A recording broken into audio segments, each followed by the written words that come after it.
प्रियजनों, प्रभु यीशु मसीह के महान नाम में आप सभी को हमारा प्रेम भरा अभिवादन। इस अद्भुत पर्व कार्यक्रम के साथ आप लोग हमारे साथ जुड़े हो।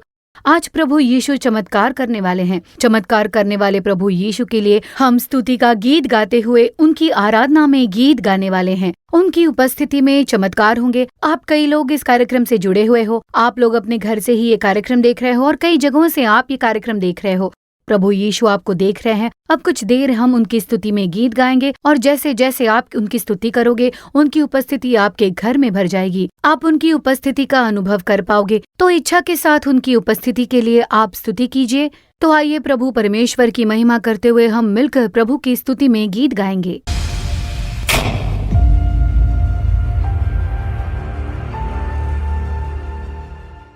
यीशु मसीह नाम से आप सबको मैं स्वागत करता हूं। आज अद्भुत महोत्सव एक कार्यक्रम के लिए यीशु के नाम से मैं स्वागत करता हूं। प्यारे भाई और बहनों, आज एक कार्यक्रम के द्वारा यीशु मसीह आपके घर में आके आपके जीवन में उसका चंगाई का काम करने वाला है। एक गाना ऐसा बोलता है, क्या है बोल के, सेनाओं का यहोवा हमारा संग संग है। आज जो भी मैं अकेला हूँ, मेरे साथ कोई नहीं, ऐसे आप सोच रहे हैं, आज यीशु मसीह एक कार्यक्रम के द्वारा आपके जीवन में घर में आके उसका महिमा का कार्य करने वाला है। इसलिए ये गीत को हम गाने के समय में ताली बजा के यीशु के नाम को हम धन्यवाद देंगे। ओ थैंक यू लॉर्ड, हालेलुया। सब लोग ताली बजा के, सेनाओं का यहोवा हमारे संग संग है, याकूब का परमेश्वर हमारा ऊंचा घर है। ये गाना अब हम गाएंगे। ओ हालेलुया।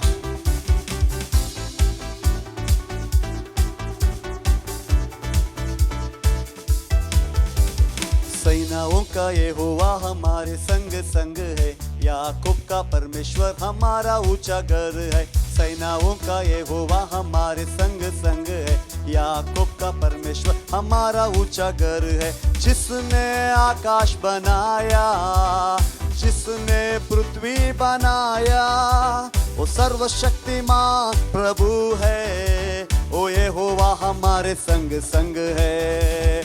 जिसने आकाश बनाया, जिसने पृथ्वी बनाया, वो सर्वशक्तिमान प्रभु है। ओ यहोवा हमारे संग संग है। सेनाओं का यहोवा हमारे संग संग है, याकूब का परमेश्वर हमारा ऊंचा घर है। सेनाओं का यहोवा हमारे संग संग है, याकूब का परमेश्वर हमारा ऊंचा घर है। समुद्र को उसने दो भागा, जंगल में से मार्ग निकाला। प्रिय भाइयों बहनों, आज हमारे जीवन में जो समुद्र जैसा समस्या है, प्रभु उसको क्लियर करने वाला है। आज यीशु मसीह के जीवन में बड़ा काम करने के लिए आपके घर में आने वाला है। Thank you Lord, hallelujah.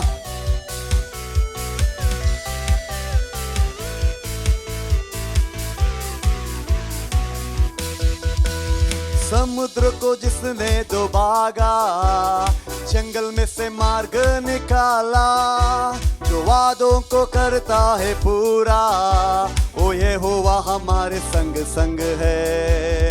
समुद्र को जिसने दो भागा, जंगल में से मार्ग निकाला, जो वादों को करता है पूरा, ओ यहोवा हमारे संग। सेनाओं का यहोवा हमारे संग संग है, याकूब का परमेश्वर हमारा ऊंचा घर है। सेनाओं का यहोवा हमारे संग संग है, याकूब का परमेश्वर हमारा ऊंचा घर है। ओ यीशु मसीह लाजर को मुर्दे से उठाया। ओ हमारे जीवन में आजकल जो मरा हुआ संगति है, प्रभु उसको जान लेकर आने वाला है। आज एक गाना गाने के समय हम विश्वास करेंगे, प्रभु हमारे जीवन में भलाई करेगा, आशीष का काम करेगा। ओ हालेलुया।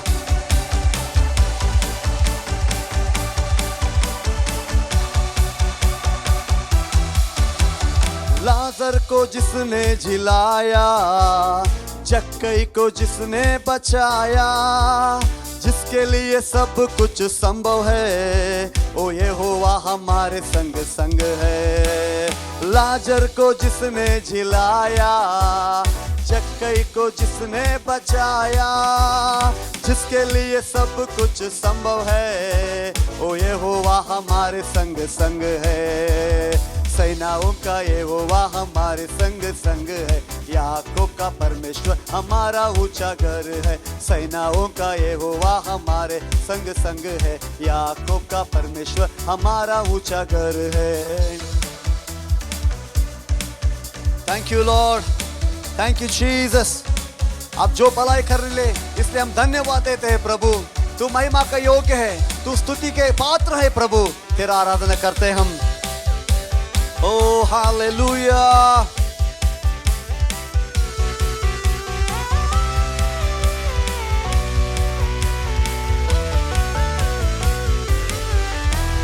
समुद्र को जिसने डुबागा, जंगल में से मार्ग निकाला, जो वादों को करता है पूरा, ओ यहोवा हमारे संग संग है।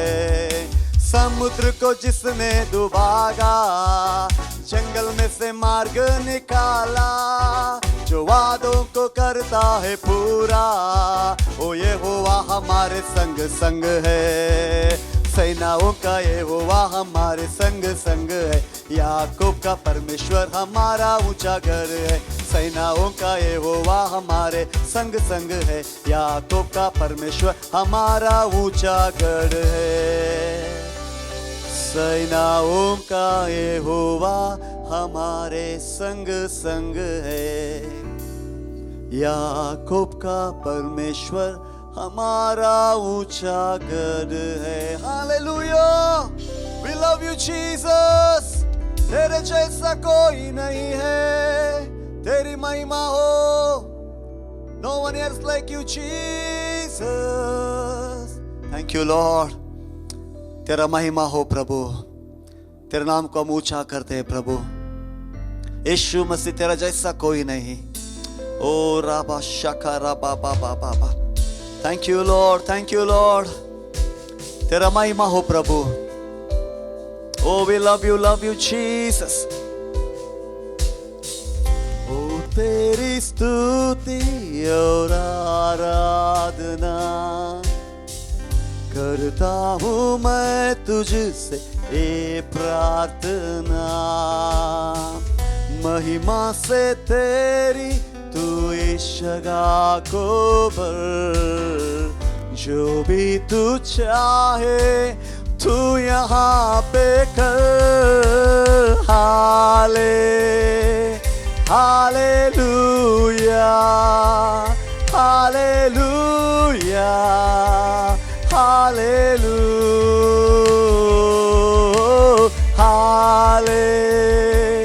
Hallelujah, hallelujah.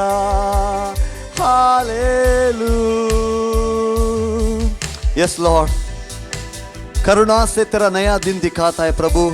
ढाल बनकर मुझे सुरक्षा देने वाला प्रभु, आज यीशु मसीह आपके जीवन में, आपके घरों में आके आपके जीवन को संरक्षण देने वाला है। ओ राबा शका राबा बाबा। Thank you lord, we love you Jesus.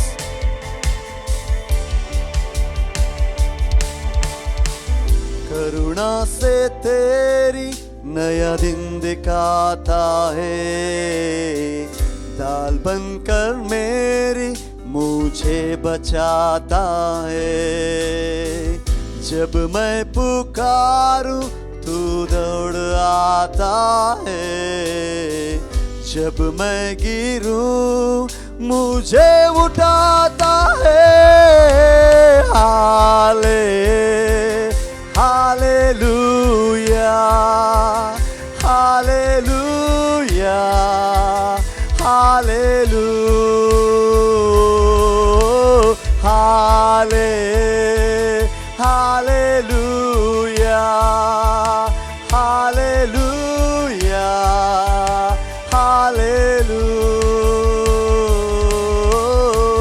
हो तेरी स्तुति और आराधना करता हूँ मैं तुमसे ये प्रार्थना। महिमा से तेरी तू इस जगह को भर, जो भी तू चाहे तू यहाँ पे कर हालेलुया हालेलुया हाले we worship your name Lord hallelujah hallelujah hallelujah सारे जहां में तेरा जैसा कोई नहीं प्रभु तू अकेला जिंदा परमेश्वर है सारा महिमा का योग्य तू है प्रभु तू चंगा करने वाला है ओ थैंक यू लॉर्ड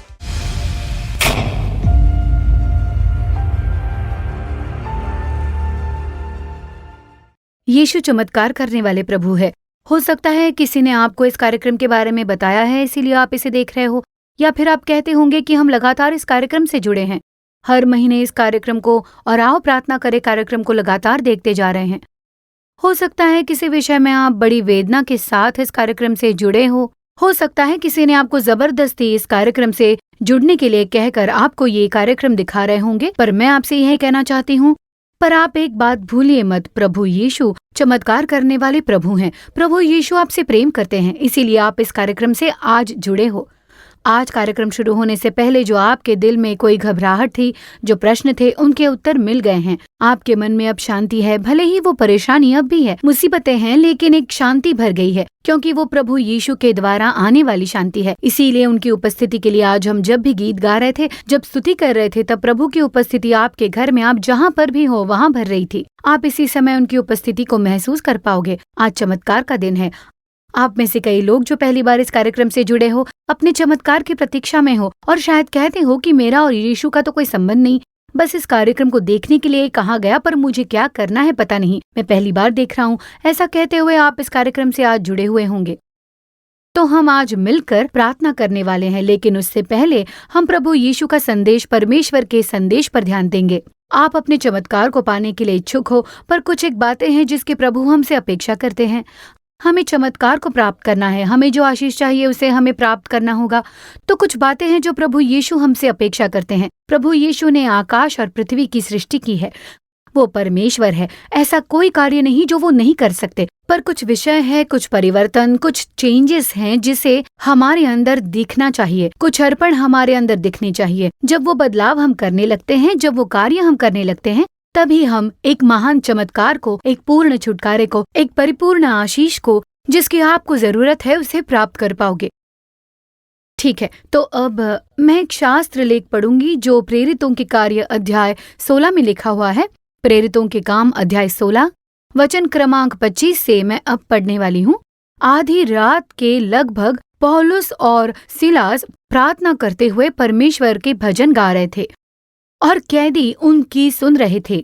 इतने में एकाएक बड़ा भूकंप आया, यहाँ तक कि बंदी गृह की नींव हिल गई और तुरंत सब द्वार खुल गए और सबके बंधन खुल पड़े। दरोगा जाग उठा और बंदी गृह के द्वार खुले देखकर समझा कि कैदी भाग गए हैं। अतः उसने तलवार खींचकर अपने आप को मार डालना चाहा, परंतु पौलुस ने ऊंचे शब्द से पुकार कर कहा, अपने आप को कुछ हानि ना पहुंचा, क्योंकि हम सब यही हैं। तब वो दिया मंगवाकर भीतर लपका और कांपता हुआ पौलुस और सिलास के आगे गिरा और उन्हें बाहर लाकर कहा, हे सज्जनों, उद्धार पाने के लिए मैं क्या करूं? उन्होंने कहा, प्रभु यीशु मसीह पर विश्वास कर तो तू और तेरा घराना उद्धार पाएगा। और उन्होंने उसको और उसके सारे घर के लोगों को प्रभु का वचन सुनाया। तो यहाँ प्रेरितों के कार्य अध्याय 16 में एक बात लिखी हुई है जिसे अभी अभी हमने यहाँ पढ़ा है। यहाँ पर पौलुस और सिलास के बारे में लिखा गया है जो परमेश्वर के जन थे और वो लोग ऐसे एक अपराध के लिए जेल में बंद थे जिसे उन्होंने नहीं किया। वो दोनों ही उस समय जेल में बंद थे। हमने अगर कोई अपराध नहीं किया, उसके लिए अगर हमें जेल जाना पड़े तो सबसे पहले मन में बड़ी घबराहट होती है। हम सोचने लगते हैं कि ऐसा आखिर क्यों हुआ, मेरे जीवन में ऐसा क्यों हुआ है, ऐसा एक प्रश्न उठेगा। पर यहाँ पर इन दोनों के मन में ऐसे विचार नहीं आए जैसे हमने यहाँ पढ़ा। जब वो जेल में बंद थे तब आधी रात के समय में वो प्रभु यीशु की स्तुति में गीत गा रहे थे और उस स्थिति में भी देखिए वो लोग स्तुति कर पा रहे थे। और इसका क्या कारण था?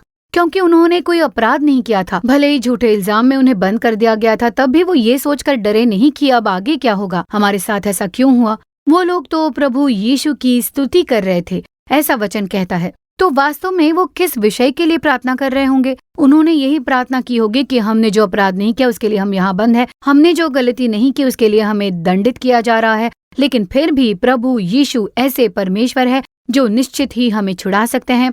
उसी विश्वास के साथ वो लोग प्रार्थना कर रहे थे और उसी विश्वास में वो प्रभु यीशु की स्तुति कर रहे थे, आराधना गीत गा रहे थे। तो ऐसी कई स्थितियों को हम देख सकते हैं। कई बार हमने जो गलती नहीं की उसके लिए हम पर उंगली उठाई जाती है, हमारे बारे में भला बुरा कहा जाता है और हमने वो किया भी नहीं होगा, हमने वैसा करने की सोची भी नहीं होगी, हमने हमेशा दूसरों की भलाई की होगी, पर वैसी स्थिति में भी हमारे बारे में गलत बोलते हैं, हमारी गलती निकालते हैं, हम पर उंगली उठाते हैं, हमारे पीठ पीछे बोलते हैं। हो सकता है आप एक स्थिति में होंगे कि जिस अपराध को आपने नहीं किया उसके लिए दंड भोग रहे हो।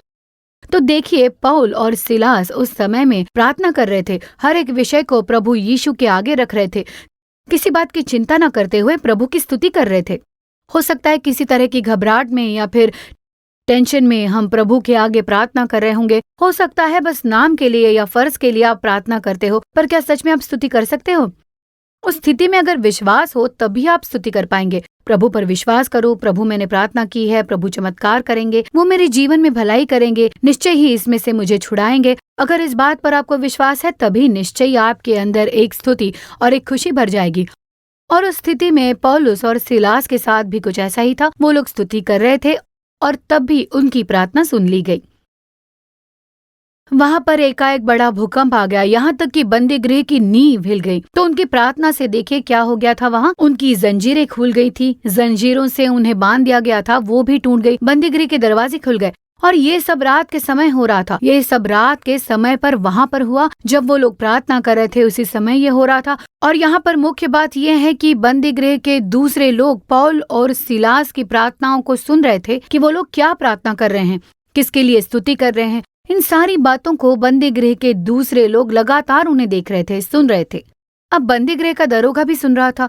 रात का समय था, सब लोग थक चुके थे और वो लोग गीत गाते हुए प्रार्थना कर रहे थे। यही हो रहा था उस रात के समय में, यही हो रहा था। और उसी समय उनकी प्रार्थना सुन ली गई। उनकी प्रार्थनाओं को सुनकर प्रभु ने उनके लिए न्याय किया। झूठे इल्जाम पर उन्हें भले ही बंदी गृह में बंद किया गया, पर परमेश्वर खुद उनके लिए न्याय करते हैं। उस भूकंप से बंदी गृह के द्वार खुल जाते हैं, उनकी सारी जंजीरें टूट जाती हैं और उस समय उन्हें छुटकारा मिलता है, उन्हें पूर्ण रूप से छुटकारा मिलता है। उसी समय वो वहां से निकल सकते थे क्योंकि उनके आगे खुला द्वार था, उनके लिए चमत्कार हो चुका था, उनके जीवन में चमत्कार हुआ था। तो इस तरह से प्रभु यीशु उनकी प्रार्थना को सुनकर उत्तर देते हैं। आपने यहाँ पर देखा कि प्रभु ने किस तरह उनके लिए चमत्कार किया। अगर आप भी ऐसी ही किसी स्थिति में पड़े हुए हो या किसी जाल में आप बुरी तरह फंसे हो, मैंने जो अपराध नहीं किया उसके लिए मुझे दंड मिला है, मेरा उसमें कोई हाथ नहीं है, मैंने कुछ नहीं किया, मैं भलाई करने वाला था, लेकिन देखिए मेरे साथ क्या हो गया है, ऐसे विचार में आप पड़े हुए हो सकते हो। तो परमेश्वर आपके लिए ही कह रहे हैं, आपके लिए चमत्कार करने के लिए प्रभु आपसे बात कर रहे हैं। प्रभु के आगे अपनी प्रार्थनाओं को रखिए, उनकी उपस्थिति में आइए, किसी बात की चिंता न करते हुए उनकी स्तुति कीजिए। आपके कार्यों में जरूर ही बहुत बड़ा बदलाव आएगा। आप निश्चय ही एक बहुत बड़ा परिवर्तन देख पाओगे, सब कुछ नया बना देंगे वो, आप अपनी आंखों से देख पाओगे। वो भी एक ऐसी स्थिति थी जहाँ पर क्या होने वाला है किसी को नहीं पता था। वहाँ पर यीशु एक चमत्कार करते हैं, उन्हें एक पूर्ण छुटकारा मिल चुका था।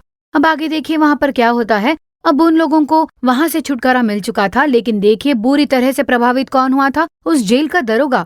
अब वहां पर जेल में उस जेल का दरोगा भी उस समय मौजूद था और वही उस बंदी गृह का इंचार्ज था जो वहां के कैदियों पर नजर रखे हुए रहता था, निगरानी रखता था। अब मान लीजिए पौल और सिलास को जब छुटकारा मिल चुका था और अगर वो वहां से बाहर निकल गए होते तो उस स्थिति में सबसे बड़ा प्रभाव जो पड़ा होता वो उस दरोगा पर पड़ा होता। और हम देखते हैं कि उस दरोगा ने उस स्थिति में एक सवाल किया। वो दरोगा उस स्थिति में वहां पर एक सवाल करते हैं और वो सवाल क्या है ये मैं आपके लिए पढ़ती हूँ। ये वचन 30 में है। हे सज्जनों, उद्धार पाने के लिए मैं क्या करूं? देखिए कितने अच्छा सवाल था। वो दरोगा उस समय ये बहुत ही बढ़िया सवाल, एक समझदारी से भरा सवाल करते हैं। पौलुस और सिलास को देखकर कहते हैं कि मैं उद्धार पाने के लिए क्या करूं। आज अगर कोई समस्या आती है तो आम तौर पर हम घबराते हैं। क्यों मेरे साथ ऐसा हुआ, मेरी ऐसी स्थिति क्यों हो चुकी है, परमेश्वर ने ऐसा क्यों किया है, इन लोगों ने मुझे ऐसे अपराध के लिए बंद किया है जिसे मैंने किया ही नहीं, ये बहुत बुरे लोग हैं, ये लोग ऐसा ही करते हैं, इन पर भरोसा नहीं करना चाहिए, इन पर मैंने इतना भरोसा किया था पर इन लोगों ने मुझे धोखा दे दिया। ऐसा कहकर हम इंसानों पर नाराज होते हैं और हम कई बार ऐसा कहते हुए खुद को ही दुख देते हैं और बहुत परेशान होते रहते हैं, या फिर खुद से ही सवाल करते रहते हैं, आखिर कहाँ चूक हुई, ऐसा क्यों हुआ। ऐसे ही हम सवाल अपने आप से करते रहते हैं। पर यहाँ पर दरोगा उनसे पूछते हैं कि उद्धार पाने के लिए मैं क्या करूँ। अब उद्धार पाने का क्या मतलब है, मैं कैसे बचाया जाऊँ। अब मैं ऐसी एक समस्या में पड़ा हुआ हूँ, मेरे आगे एक बहुत बड़ी समस्या है, उनके आगे द्वार खुल चुके हैं, अगर वो बच गए तो मैं ही बुरा फंसूंगा, अगर वो बच निकले तो दंड मुझे ही मिलेगा, कल को पूछताछ की जाएगी, सारी समस्याओं को मुझे ही झेलना पड़ेगा।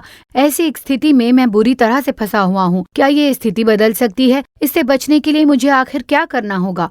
आज हम लोगों को भी यही सवाल प्रभु से करना चाहिए। प्रभु खुद चाहते हैं कि आराम से हम सोच समझ कर यही सवाल अपने आप से करें। प्रभु चाहते हैं कि ये सवाल आप अपने आप से करें और उसका उत्तर खोजें। आज आप जिस किसी स्थिति में बुरी तरह फंसे हुए होंगे और सोच रहे होंगे कि क्या ये स्थिति बदलेगी, कोई मुझे समझ नहीं पा रहा, मैं अपनी स्थिति के बारे में किसी को समझा नहीं पा रहा, अगर मैं किसी को समझाऊं तो वो कहेंगे कि ये भी कोई परेशानी है, पर इन समस्याओं को तो मैं ही सहन कर रहा हूँ, ऐसे अपराध के लिए दंड भोग रहा हूँ जिसे मैंने किया ही नहीं, मेरे आगे एक ऐसी स्थिति बन चुकी है, मेरे परिवार में ऐसी परेशानियां हैं, कर्ज की समस्या है, बहुत दबाव है, काफी रुकावटें हैं, जादू टोने की समस्या है, दुष्ट आत्मा की समस्या, मैं तो डिप्रेशन में हूँ, किसी को समझाने जाऊं तो वो समझ नहीं पाते। क्या इन समस्याओं से मुझे छुटकारा मिलेगा? क्या मुझे इससे आजादी मिलेगी? क्या आपका ऐसा सवाल है? सबसे पहले आपको अपने आप से ये सवाल करना होगा कि उद्धार पाने के लिए मैं क्या करूं? इस स्थिति से बचने के लिए, इस स्थिति से छुटकारा पाने के लिए मुझे क्या करना होगा? ऐसा एक सवाल आपको अपने आप से करना होगा। अब आप जब उस अध्याय में आगे पढ़ोगे तो उसके एक वचन में ही उसका उत्तर भी छिपा है। उसी अध्याय 16 में, अध्याय क्रमांक 16 और वचन क्रमांक 31 में है वो, प्रभु यीशु मसीह पर विश्वास कर तो तू और तेरा घराना उद्धार पाएगा। आज मैं इस सवाल को आपके सामने इतने मुख्य रूप से क्यों रख रही हूँ? क्योंकि हम पर जब कोई समस्या आती है तो हम स्थिति को ही दोष देते हैं कि उस हालात में उस इंसान ने ऐसा कर दिया। हम इंसानों पर ही अक्सर उंगली उठाते हैं। कोई भी समस्या क्यों ना हो, सवाल यही होता है कि ऐसा क्यों किया गया, तो इसकी वजह से किया, इस इंसान की वजह से ऐसा हुआ, इस स्थिति की वजह से ऐसा हुआ, इन चीजों के सेवन से मेरा ऐसा हाल हुआ। हम अक्सर हालात को या फिर लोगों को दोष देते हुए अपने आप से ऐसे सवाल करते हुए खुद को दुख पहुंचा रहे हैं। पर वास्तव में हमें जो सवाल करना चाहिए वो क्या है? चलो अब जो हुआ सो हुआ, मुझे इसमें से छुटकारा पाने के लिए क्या करना चाहिए? इस चीज से छुटकारा पाने के लिए मुझे क्या करना होगा? ऐसी एक स्थिति से बचने के लिए मुझे क्या करना चाहिए? प्रभु यीशु मसीह, परमेश्वर प्रभु यीशु मसीह पर विश्वास कर तो तू और तेरा घराना उद्धार पाएगा। और इसी बात पर हमें भी ध्यान देना चाहिए। और इसी प्रेरितों के कार्य पुस्तक में ऐसी एक स्थिति किसी और के साथ भी हुई थी। उसका विवरण प्रेरितों के कार्य अध्याय 12 में दिया गया है। प्रेरितों के कार्य अध्याय 12 में वचन 5 को मैं अब पढ़ती हूँ। वचन क्रमांक 5, बंदी गृह में पतरस बंद था, परंतु कलीसिया उसके लिए लौ लगाकर परमेश्वर से प्रार्थना कर रही थी। जब हेरोदेस उसे लोगों के सामने लाने को था, उसी रात पतरस 2 जंजीरों से बंधा हुआ 2 सिपाहियों के बीच में सो रहा था और पहरुए द्वार पर बंदी गृह की रखवाली कर रहे थे। तो देखो, प्रभु का एक स्वर्गदूत आ खड़ा हुआ और उस कोठरी में ज्योति चमकी और उसने पतरस की पसली पर हाथ मार के उसे जगाया और कहा, उठ, जल्दी कर। और उसके हाथों से जंजीरें खुलकर गिर पड़ी। तब स्वर्गदूत ने उससे कहा, कमर बांध और अपने जूते पहन ले। उसने वैसा ही किया। फिर उसने उससे कहा, अपना वस्त्र पहनकर मेरे पीछे हो ले। वो निकलकर उसके पीछे हो लिया, परंतु ये न जानता था कि जो कुछ स्वर्गदूत कर रहा है वो सच है, वरन ये समझा कि मैं दर्शन देख रहा हूँ। तब वो पहले और दूसरे पहर से निकलकर उस लोहे के फाटक पर पहुंचे जो नगर की ओर है। वो उनके लिए आप से आप खुल गया और वो निकलकर एक ही गली होकर गए। यहाँ पर भी हम वैसी ही स्थिति देखते हैं। इससे पहले जब हमने प्रेरितों के कार्य अध्याय 16 में पढ़ा था पौलुस और सिलास के बारे में, ठीक वैसा ही कुछ पतरस के जीवन में भी हुआ था। यहाँ पर पतरस सो रहे थे और उनके लिए कलीसिया के लोग प्रार्थना कर रहे थे। ऐसी स्थिति जिस किसी के भी साथ होती है, जिन पर झूठे इल्जाम लगाए जाते हैं, बिना अपराध के जिन्हें बंदीगृह में डाल दिया जाता है, तो उन लोगों के लिए सबसे पहले हमें प्रार्थना करनी चाहिए। प्रार्थना ही है जिसके द्वारा छुटकारा मिल सकता है। तो प्रार्थना बहुत जरूरी है। प्रभु यीशु को विश्वास करके हमें प्रार्थना करनी चाहिए। तो कलीसिया के लोगों के प्रार्थना से उन्हें छुटकारा मिल गया। पतरस के लिए द्वार खुल गए। अब देखिए, बंदी गृह के सारे दरवाजे खुल गए और एक स्वर्गदूत उन्हें बंदी गृह से बाहर लेकर गए। वो बिना किसी परेशानी के वहां से बाहर निकल आए, बंदी गृह से छूट गए। प्रभु ने कृपा से उन्हें बचाया। और उसी समय उसी जगह बंदी गृह में और भी लोग थे, रखवाली कर रहे थे और दरवाजे खुलते जा रहे थे। लेकिन अध्याय 12 में जो बंदी गृह के दरोगा थे और अध्याय 16 में जो पौलुस और सिलास के दरोगा थे, उन दोनों में बस एक ही अंतर था कि वो कैसे छुटकारा पाए। इस कार्य से मुझे कैसे छुटकारा मिलना चाहिए, उसके बारे में उन्होंने पूछा। और यही उन दोनों दरोगा के बीच का अंतर था। एक दरोगा ने पूछा कि उद्धार पाने के लिए क्या करे, तो वो छुड़ाए गए। और दूसरी ओर जहाँ पतरस को छुड़ाया गया था, वहां के दरोगा ने वैसा कुछ भी नहीं पूछा। तो देखिए, जब भी कोई समस्या आती है और आप अपने आप से ये सवाल करते हो, तो प्रभु चमत्कार करते हैं। देखिए, ऐसी स्थिति में प्रभु यीशु कैसे चमत्कार करते हैं। प्रेरितों के कार्य अध्याय 16 उसके वचन 35 और 36 को मैं पढ़ती हूँ। प्रेरितों के काम 16 का 35 और 36। जब दिन हुआ तब हाकिमों ने सिपाहियों के हाथ कहला भेजा कि उन मनुष्यों को छोड़ दो। दरोगा ने ये बातें पौलुस से कही। हाकिमों ने तुम्हें छोड़ देने की आज्ञा भेज दी है, इसीलिए अब निकलकर कुशल से चले जाओ। अब देखिए, यहाँ पर प्रार्थना के द्वारा कितना बड़ा बदलाव आया है। एक सवाल कि उद्धार पाने के लिए मैं क्या करूं। उस दरोगा ने ये सवाल किया था, इसीलिए उसे दंड मिलने से बचा लिया गया। उसकी समस्याओं से वो बच गया कि उद्धार के लिए मैं क्या करूं। प्रभु यीशु मसीह पर विश्वास कर तो तू और तेरा घराना उद्धार पाएगा, तुम्हें छुटकारा मिल जाएगा। इस पर विश्वास करने की वजह से और उसकी प्रार्थना की वजह से ही यहाँ पर देखिए कितना बड़ा कार्य हुआ है। ठीक उसके अगले ही दिन पौलुस और सिलास बिना किसी वजह से बंदीगृह में थे और झूठे इल्जाम के चलते उन्हें कोई भी दंड मिल गया होता, लेकिन वहाँ का दरोगा फंस गया होता। परमेश्वर ने वहाँ पर पौलुस और सिलास को बंदीगृह से निकालने का कार्य शुरू कर दिया था। लेकिन जब उस दरोगा ने पूछा कि उद्धार पाने के लिए मैं क्या करूं, उसके सवाल की वजह से, क्योंकि उसने अपना मन फेरा कर अर्पण किया था, उसने उन बातों के बारे में ध्यान लगाया था, इसीलिए और अपनी समस्याओं से छुटकारा पाना था, इस विचार से यहाँ पर उसके लिए एक बहुत बड़ा कार्य हुआ। उसके जीवन में एक बहुत बड़ा चमत्कार हुआ। पौलुस और सिलास को किसी भी हाल में छोड़ना नहीं था। झूठा इल्जाम लगाकर उन्हें बंदीगृह में बंद कर दिया गया था और उन्हें छोड़ देने के लिए ठीक उसके दूसरे दिन ही ऑर्डर आ जाता है और उन्हें छुटकारा मिलता है। और वहीं दरोगा आकर कहते हैं कि आपको रिहा कर दिया गया है, कुशल से जाइए, ऐसा कहकर उन्हें विदा करते हैं। अब देखिए, प्रभु किसी भी स्थिति में चमत्कार करने वाले परमेश्वर है। एक के लिए वो चमत्कार करते हैं, परिवार के किसी एक के लिए वो चमत्कार करते हैं और किसी दूसरे के लिए नहीं करते, ऐसा नहीं हो सकता। पर कई कार्यों को हमें अर्पण करना होगा, कई बातों को हमें त्याग देना होगा। अगर आपके किसी परिवारजन या आपके किसी जानकार लोगों के साथ चमत्कार होता है, मतलब यीशु पर विश्वास करके उनके लिए चमत्कार हुआ है, उन्होंने प्रार्थना करके अपना चमत्कार पाया है। पर अगर आप चाहते हो कि आपके जीवन में भी ऐसा ही कुछ चमत्कार हो जाए, अगर आपको बचाए जाने की जरूरत है, उद्धार की जरूरत है, तो आपको ये कार्य समझ लेना होगा। प्रभु यीशु मसीह पर विश्वास करोगे तो उद्धार पाओगे। यीशु मसीह पर भरोसा करोगे तो आपको छुटकारा मिलेगा।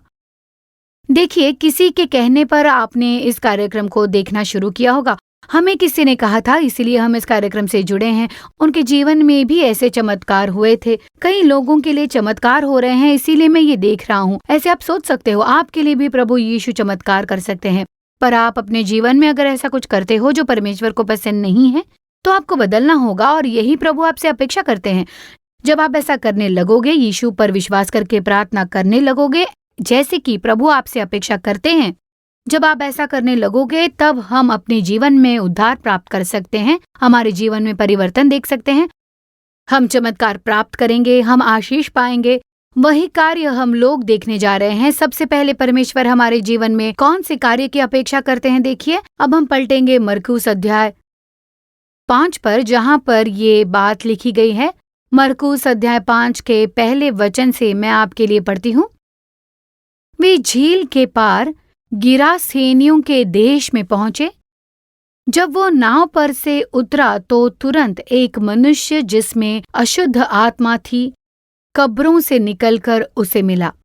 वो कब्रों में रहा करता था और कोई उसे सांकलों से भी न बांध सकता था, क्योंकि वो बार बार बेड़ियों और सांकलों से बांधा गया था।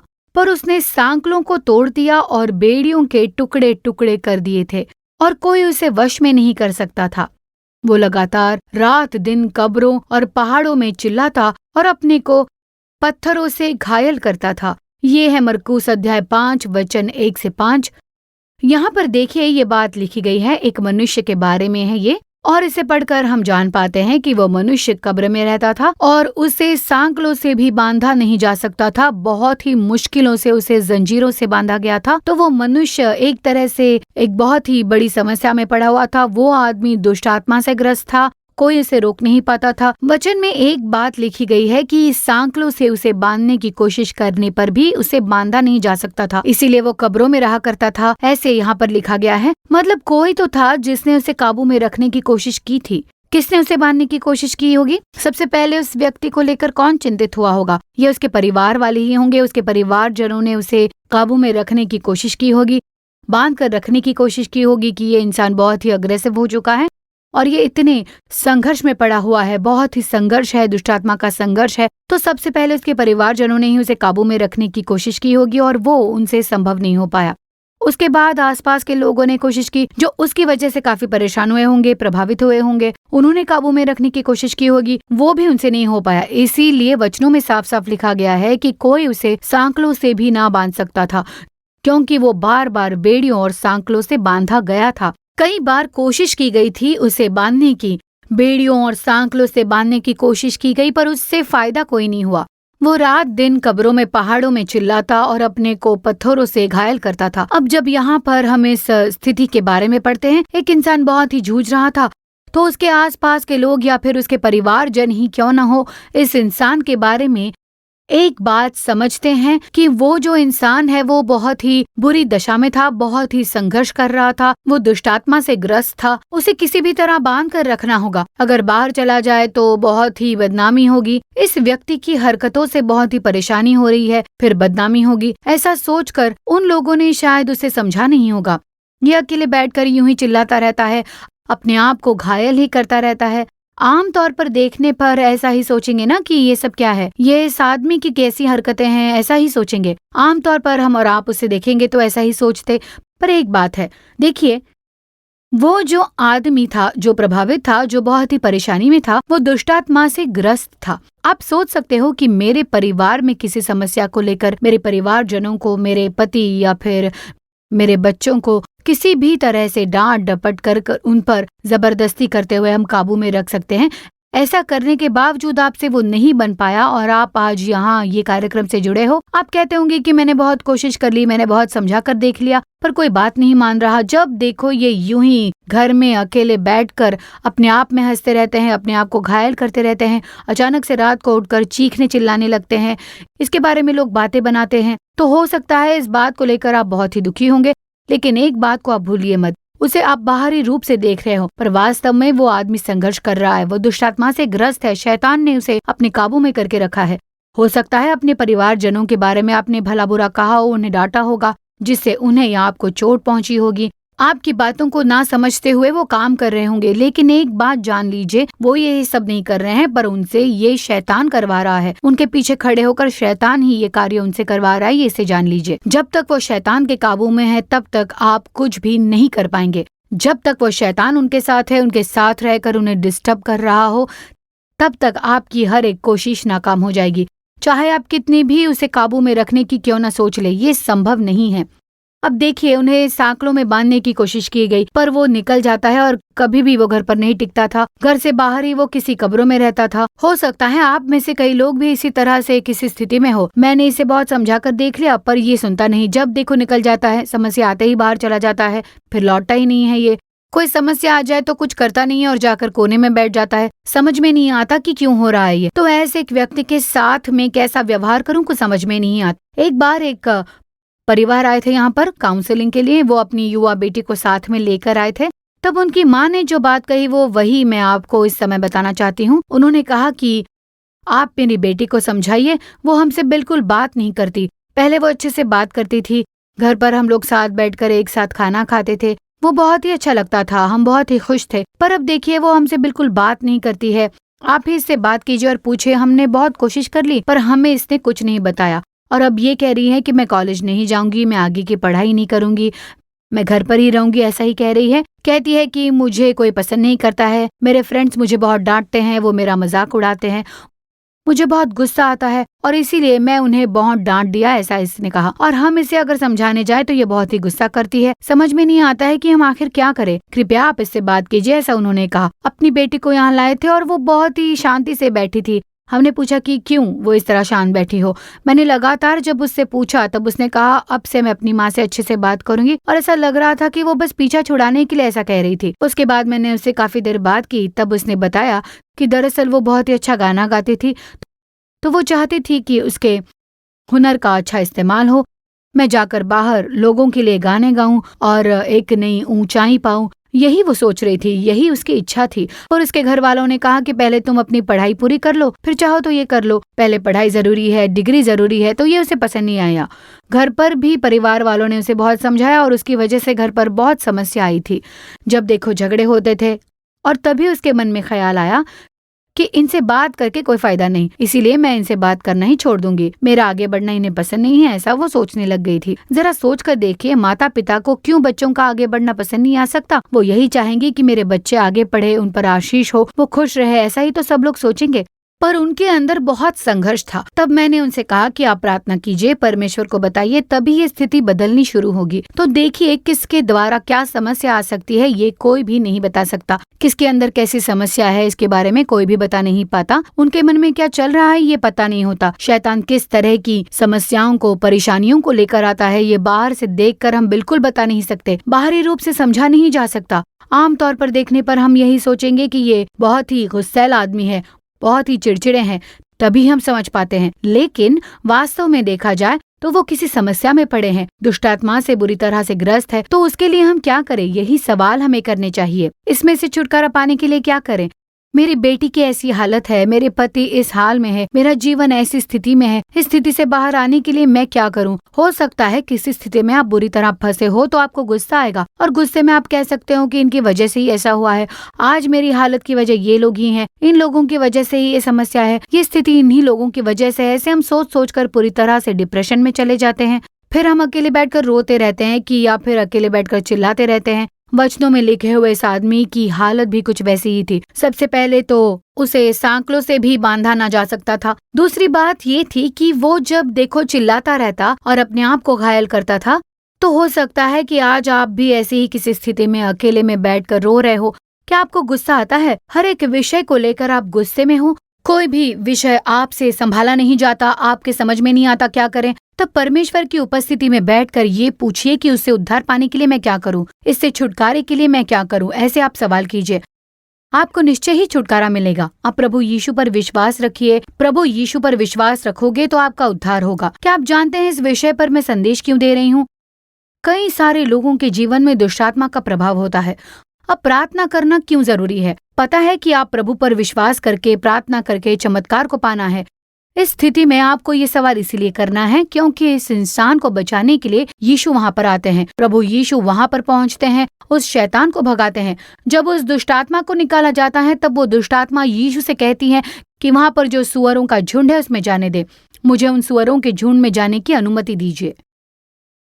तो वहां पर जो सुअरों का एक बड़ा बहुत झुंड रहा था, उसके अंदर वो दुष्ट आत्मा समा जाती है। और देखिए वचन 13 में, अतः यीशु ने उन्हें आज्ञा दी और अशुद्ध आत्मा निकलकर सुअरों के भीतर पैंठ गई और झुंड जो कोई 2000 का था कड़ाड़े पर से झपट कर झील में जा पड़ा और डूब मरा। तो देखिए यहाँ पर क्या हुआ, देखा आपने? हो सकता है आप भी ऐसी ही किसी स्थिति से गुजर रहे हो सकता है दुष्ट आत्मा के बुरे प्रभाव में पड़े होंगे। यही डिप्रेशन है, यही है संघर्ष। भय, डर की आत्मा, आपके अंदर संघर्ष की आत्मा कार्य कर रही होगी और आप ऐसे ही किसी स्थिति में पड़े होंगे। आप कहते होंगे कि मुझे कुछ समझ में नहीं आ रहा, मुझे बहुत ही गुस्सा आ रहा है। आप खुद अपने आप से गुस्सा करते होंगे। हो सकता है अपने आप पर कड़वेपन के साथ आप होंगे, या फिर हो सकता है दूसरों पर गुस्सा करते हुए, नफरत करते हुए, अकेले में बैठकर चिल्लाते होंगे, रो रहे होंगे, आप अपने आप को शायद घायल कर रहे होंगे। अगर आप नहीं तो आपके कोई परिवारजन हो सकता है ऐसी एक स्थिति से गुजर रहे हो। पर एक बात जान लीजिए, वो बुरी तरह से दुष्ट आत्मा से ग्रस्त है। सबसे पहले उन्हें आपकी प्रार्थनाओं की जरूरत है।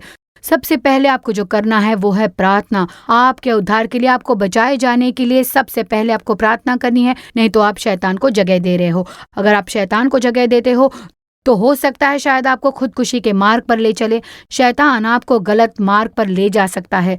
शैतान आपको गलत सलाह देते हुए आपको खुदकुशी करने के लिए उकसाएगा। निश्चय ही वो आपकी जान लेने के लिए जाल बिछाने लगेगा। निश्चय ही ये दुष्ट आत्मा से ग्रस्त एक कार्य है। और अगर आपके जीवन में भी ऐसा ही कुछ संघर्ष है, अगर आप कहते हो कि अचानक मेरे घर में ऐसा ही कुछ होता है, परिवारजन गुस्सा करते हैं, बात मानते नहीं, या फिर आप कहते हो कि मेरे बारे में सोचने वाला मेरे परिवार में कोई भी नहीं है, ऐसा कहते हुए अगर आप अपने आप को या लोगों को दोष दे रहे हो, आप अपने आप को या दूसरों को ब्लेम कर रहे हो, तो आप सबसे पहले एक बात समझ लीजिए, इसमें से छुटकारा पाने के लिए प्रार्थना कीजिए। शैतान को बांधते हुए प्रार्थना करें। आपके परिवार में जो संघर्ष कर रहा है उसके लिए आप प्रार्थना करें।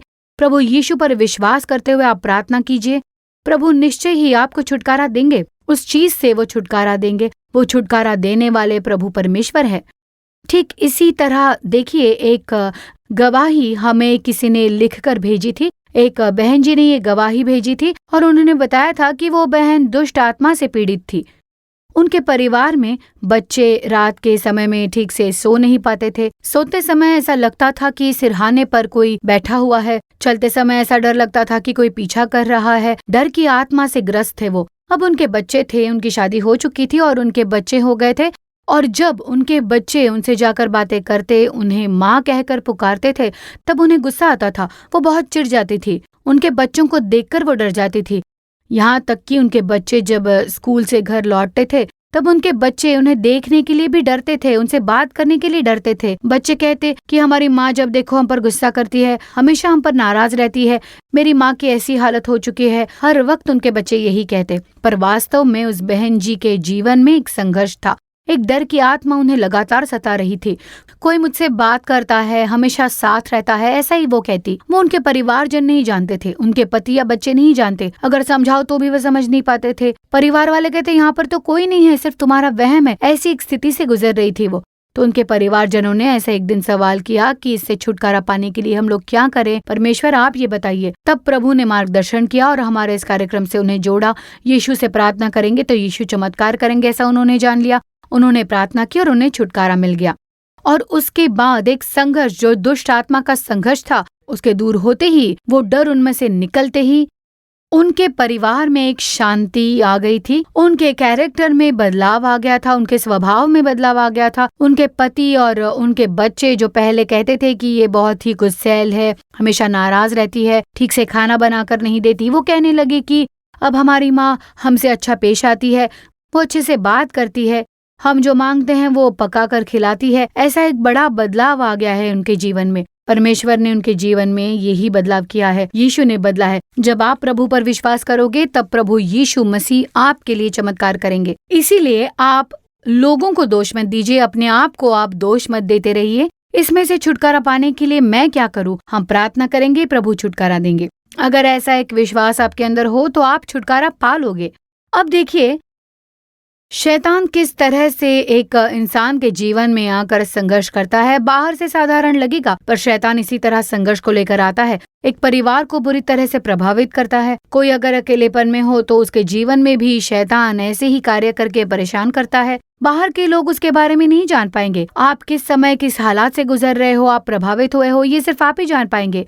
वैसे ही प्रभावित हुए एक भाई की गवाही इस समय हम लोग देखने जा रहे हैं। यह है भाई फ्रांसिस सेल्वन तिरुनेलवेली से।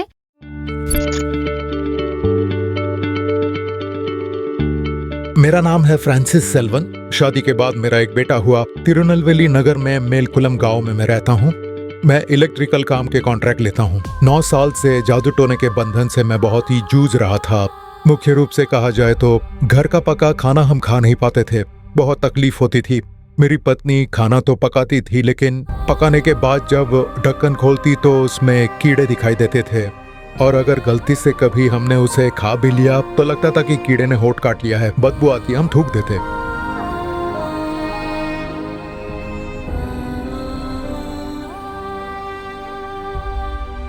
यहाँ तक कि चाय और कॉफी भी बनाकर हम लोग पी नहीं पाते थे। मेरी पत्नी ठीक से चाय तो बना लेती थी, पर पीते समय उसमें से पेट्रोल की बू आती या घासलेट की बदबू। ऐसी गंदी बदबू के चलते हम लोग उसे पी नहीं पाते थे। इसी के चलते घर का खाना खाए हमें 9-10 साल हो चुके थे। लगभग 8 साल से तो ऊपर हो ही गए हैं हमें अच्छा खाना खाकर। किचन का उपयोग बहुत ही कम होता है।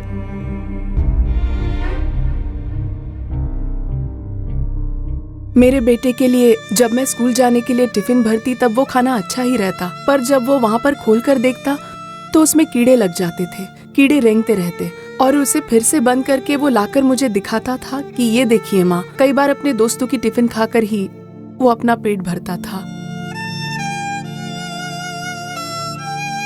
कभी कभार बाजार से मैं मांस या मछली लेकर आता था, वहां से ताजी मछलियां ही लाता था, लेकिन घर पर उसमें से खराब बदबू आती थी।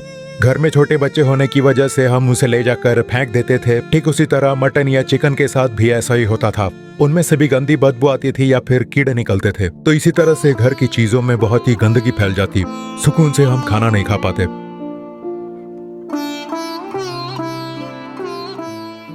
भाई साहब फोन पर बताते थे, पर मुझे उनकी बातों पर विश्वास नहीं होता। मन में दुख तो होता ही था, लेकिन साथ ही बहुत शक भी होता था मुझे।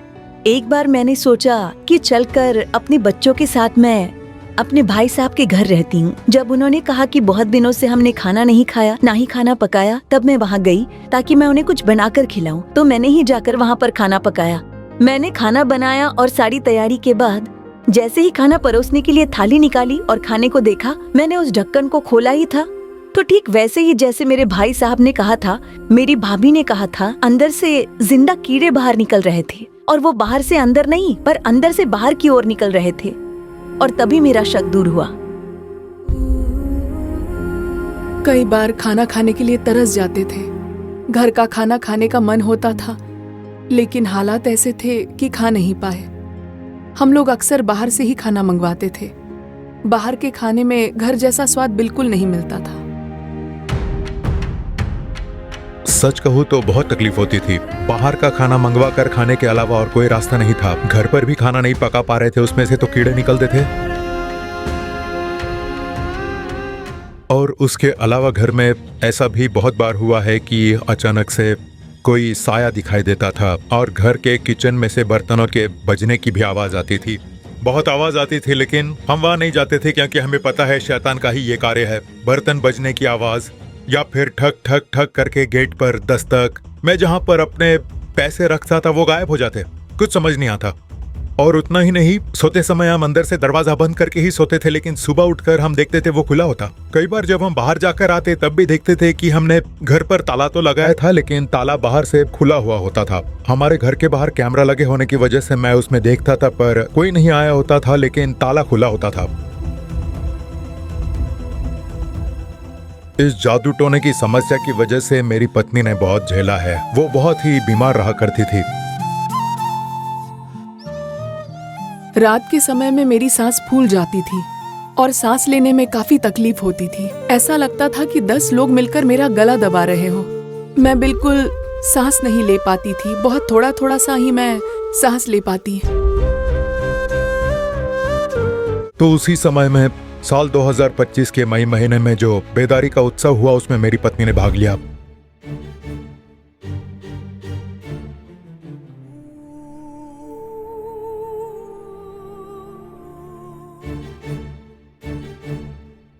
बेदारी की प्रार्थना सभा में मैं बहुत ही कमजोरी के साथ गई थी। ऐसा लग रहा था जैसे मैं वहां तक पहुंच भी नहीं पाऊंगी। बहुत तकलीफ थी मुझे, मैं चल भी नहीं पा रही थी।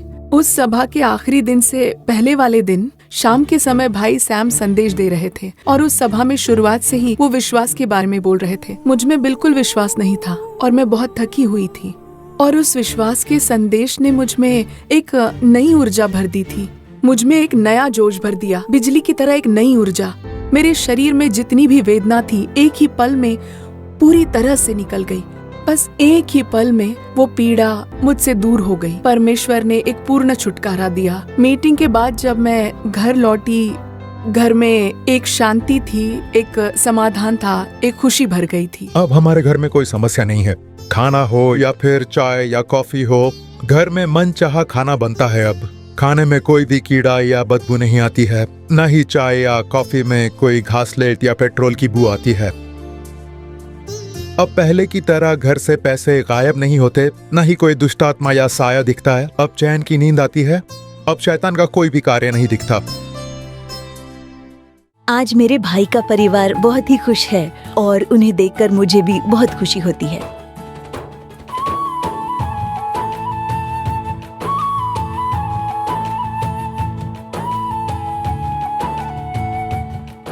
नौ साल की जादू टोने की समस्या से छुटकारा देने वाले यीशु को धन्यवाद। देखिए, 9 साल से जादू टोने की समस्या थी। उन्होंने कहा, उसे आपने सुना। जैसे कि मैंने कहा था, हम नहीं जान पाते कि वो किस तरह की समस्या से जूझ रहे हैं। आमतौर पर दूर से जो लोग देखते हैं उन्हें वो समस्या समझ में नहीं आती। एक इंसान जिस समस्या से गुजरता है उसके मन में क्या चल रहा होता है, शैतान उसके जीवन में कैसे कार्य कर रहा है, इसके बारे में बाहर से हम जो देखते हैं हमें समझ में नहीं आता। ठीक उसी तरह गवाही में भी उस बहन जी ने कहा था, पहले पहले उन्हें भी कुछ ऐसा ही लग रहा था। उन्हें लगा शायद ये झूठ बोल रहे हैं। उसी सोच के साथ उन्होंने भी घर पर खाना पका कर देखा और उन्होंने जो जो कहा उसे अपनी आंखों से देखने के बाद ही उन्हें भरोसा हुआ। तो देखिए, कोई किस रास्ते से जा रहा है इसके बारे में दूसरे नहीं जान पाते और फिर इसी तरह शैतान कई लोगों के जीवन में कार्य कर रहा है। बड़ी चालाकी से वो कई लोगों के जीवन में कार्य कर रहा है। आप शायद सोच रहे होंगे कि मैं जो कह रहा हूँ कोई समझता नहीं है और कोई आपकी बात को समझ नहीं पा रहा है। उसके लिए शायद आप दुखी हुए होंगे, रो रहे होंगे, निराश होंगे, एक अकेलेपन का जीवन जी रहे होंगे। अगर आप नहीं तो आपके परिवार में शायद कोई और ऐसा हो सकता है, या फिर आप खुद को या किसी और को दोष लगा सकते हो। पर वास्तव में देखा जाए तो आपको प्रार्थना करनी चाहिए। उस बहन जी ने एक और बात बताई, वो बिना विश्वास के साथ वहां बैठी थी। दरअसल वो लोग भी सभा में आए थे, प्रभु यीशु को खोज कर आए थे, प्रार्थना वाली स्थान पर ही आए हुए थे। वो भी आपकी तरह ही इस कार्यक्रम से जुड़े थे। किसी ने उनको भी इसके बारे में बताया था। तो आप ही की तरह उन लोगों ने भी वो सब कुछ किया और देखिए, उनमें सिर्फ एक बात की कमी थी, उनके मन में विश्वास नहीं था। यीशु मसीह पर विश्वास करोगे तब आप चमत्कार देख पाओगे। यीशु मेरे जीवन में चमत्कार करेंगे, वो इस कार्य को बदल सकते हैं। चाहे स्थिति कोई भी क्यों ना हो, वो छुटकारा दे सकते हैं। ऐसा जब आप विश्वास करोगे, विश्वास करते हुए यीशु पर भरोसा करके आप प्रार्थना करोगे तो प्रभु यीशु से आप चमत्कार प्राप्त कर पाओगे। तो शैतान इसी तरह से लोगों के जीवन में कार्य करता रहता है। उसकी दुष्ट युक्तियों से हमें छुटकारा पाना है। ऐसे विश्वास कीजिए, प्रार्थना कीजिए और चमत्कार प्राप्त कीजिए। तो और एक विषय के बारे में हम लोग अब देखेंगे। एक और चीज से हमें छुटकारा पाना है, उद्धार पाना है, उस बात पर ध्यान देना होगा। उसके बारे में मैं पढ़ती हूँ। ये लिखा हुआ है यूहन्ना के सुसमाचार अध्याय क्रमांक 11 में। और ये हुआ था लाजर के जीवन में। मार्था और मरियम नाम की 2 बहनें थी और उनका एक भाई था जिनका नाम था लाजर, जिसके बारे में यहाँ लिखा हुआ है। अब उस परिवार को यीशु बड़े अच्छे से जानते थे। वो उनका एक प्रिय परिवार था। पर एक ऐसा समय आता है जब वहां पर एक ऐसी स्थिति उत्पन्न होती है जहां लाजर मर जाते हैं और उस समय वहां उस नगर में यीशु नहीं थे। हो सकता है अगर यीशु उस समय वहां होते तो उन्हें चमत्कार किया होता, यीशु ने वहां पर उनकी जान बचा ली होती। पर उस समय वहां पर यीशु नहीं थे और किसी कारण से वहां लाजर की मृत्यु हो जाती है और उनकी मौत के बाद उन्हें कब्र में दफनाया जाता है। और उस समय जो दफनाने की रस्म होती थी, जिसकी मौत हो जाती थी, उन्हें कपड़ों से बांधकर आज के दिनों में जैसे हम मिट्टी में दफना देते हैं, लेकिन उन दिनों में जो मर जाते थे उन्हें कपड़े से लपेटकर एक गुफे में बंद कर दिया जाता था। तो यही रस्म होती थी उन दिनों में दफनाने की, यही विधि होती थी। तो उस समय वहां पर भी ऐसी ही एक स्थिति उत्पन्न हुई। दुखद अवस्था में लाजर की मृत्यु हो जाती है। वहां पर उस नगर में ऐसी एक दुखद घटना घटती है, लाजर मर जाते हैं। लेकिन लाजर की मृत्यु के 4 दिनों के बाद यीशु वहां पर पहुंचते हैं। अब मैं आपके लिए बाइबल में से ये वचन पढ़ती हूँ, ध्यान दीजिए। यूहन्ना अध्याय 11 और वचन 39 और 40। यूहन्ना 11 का 39 और 40। यीशु ने कहा, पत्थर हटाओ। उस मरे हुए की बहन मार्था उससे कहने लगी, हे प्रभु, उसमें से अब तो दुर्गंध आती है, क्योंकि उसे मरे 4 दिन हो चुके हैं। यीशु ने उससे कहा, क्या मैंने तुझसे नहीं कहा था कि यदि तू विश्वास करेगी तो परमेश्वर की महिमा को देखेगी? अब यीशु वहां पर पहुंचते हैं। वो कहते हैं, मैं चमत्कार करूंगा। सच है कि लाजर की मौत हो चुकी है। लाजर के जीवन में समस्या आई थी, वो भी सच है। उसकी जो 2 बहनें थी, मार्था और मरियम, उन्हें बड़ा दुख हुआ है, ये भी सच है। किसी बीमारी से उसकी मौत हुई है, वो भी सच है। अब सब कुछ हो चुका है, अब और क्या कर सकते हैं? हो सकता है जब बीमार थे तब उसे चमत्कार करके बचाया जा सकता था, पर अब तो उसकी मौत हो चुकी है और ऊपर से 4 दिन हो चुके हैं। अब कुछ नहीं कर सकते। ऐसी एक स्थिति में वो थे और उसके बीच यीशु कहते हैं कि इस पत्थर को हटाओ, मैं चमत्कार करने वाला हूँ। और तब मरे हुए लाजर की जो बहन थी मार्था, वो कहने लगी कि उसे मरे तो अब 4 दिन हो चुके हैं, अब कुछ नहीं होगा, आप कुछ नहीं कर पाओगे। अब देखिए, इसी स्थिति में हमारे विश्वास में एक संघर्ष होता है। ऐसी स्थिति में हमें बचने के लिए क्या करना होगा? विश्वास करना होगा। और हमारे विश्वास में देखिए कैसे संघर्ष होता है कि अभी कुछ नहीं हो सकता, सब कुछ खत्म हो गया, अब जिंदगी भर हमें बस यूं ही जीवन जीना होगा, अब इस स्थिति को पलटा नहीं जा सकता, अब कुछ नहीं हो सकता, ये बुरी तरह प्रभावित हो चुका है, अब इसे सही नहीं किया जा सकता। ऐसी स्थिति के बीच में आप विचार करते बैठे होंगे कि क्या ऐसा हो सकता है? क्या ऐसे चमत्कार हो सकते हैं? नहीं, शायद अब बहुत देर हो चुकी है। स्टार्टिंग स्टेज में शायद ये हुआ होगा, अगर अभी अभी कोई बीमारी शुरू हुई है, अभी अभी कोई वेदना की शुरुआत हुई है, वैसी एक स्थिति में शायद चमत्कार हुआ होता। पर अब तो फाइनल स्टेज पर पहुंच चुके हैं, आखिरी समय पर पहुंच चुके हैं। अब तो स्थिति ऐसी है कि मौत के कगार पर हैं।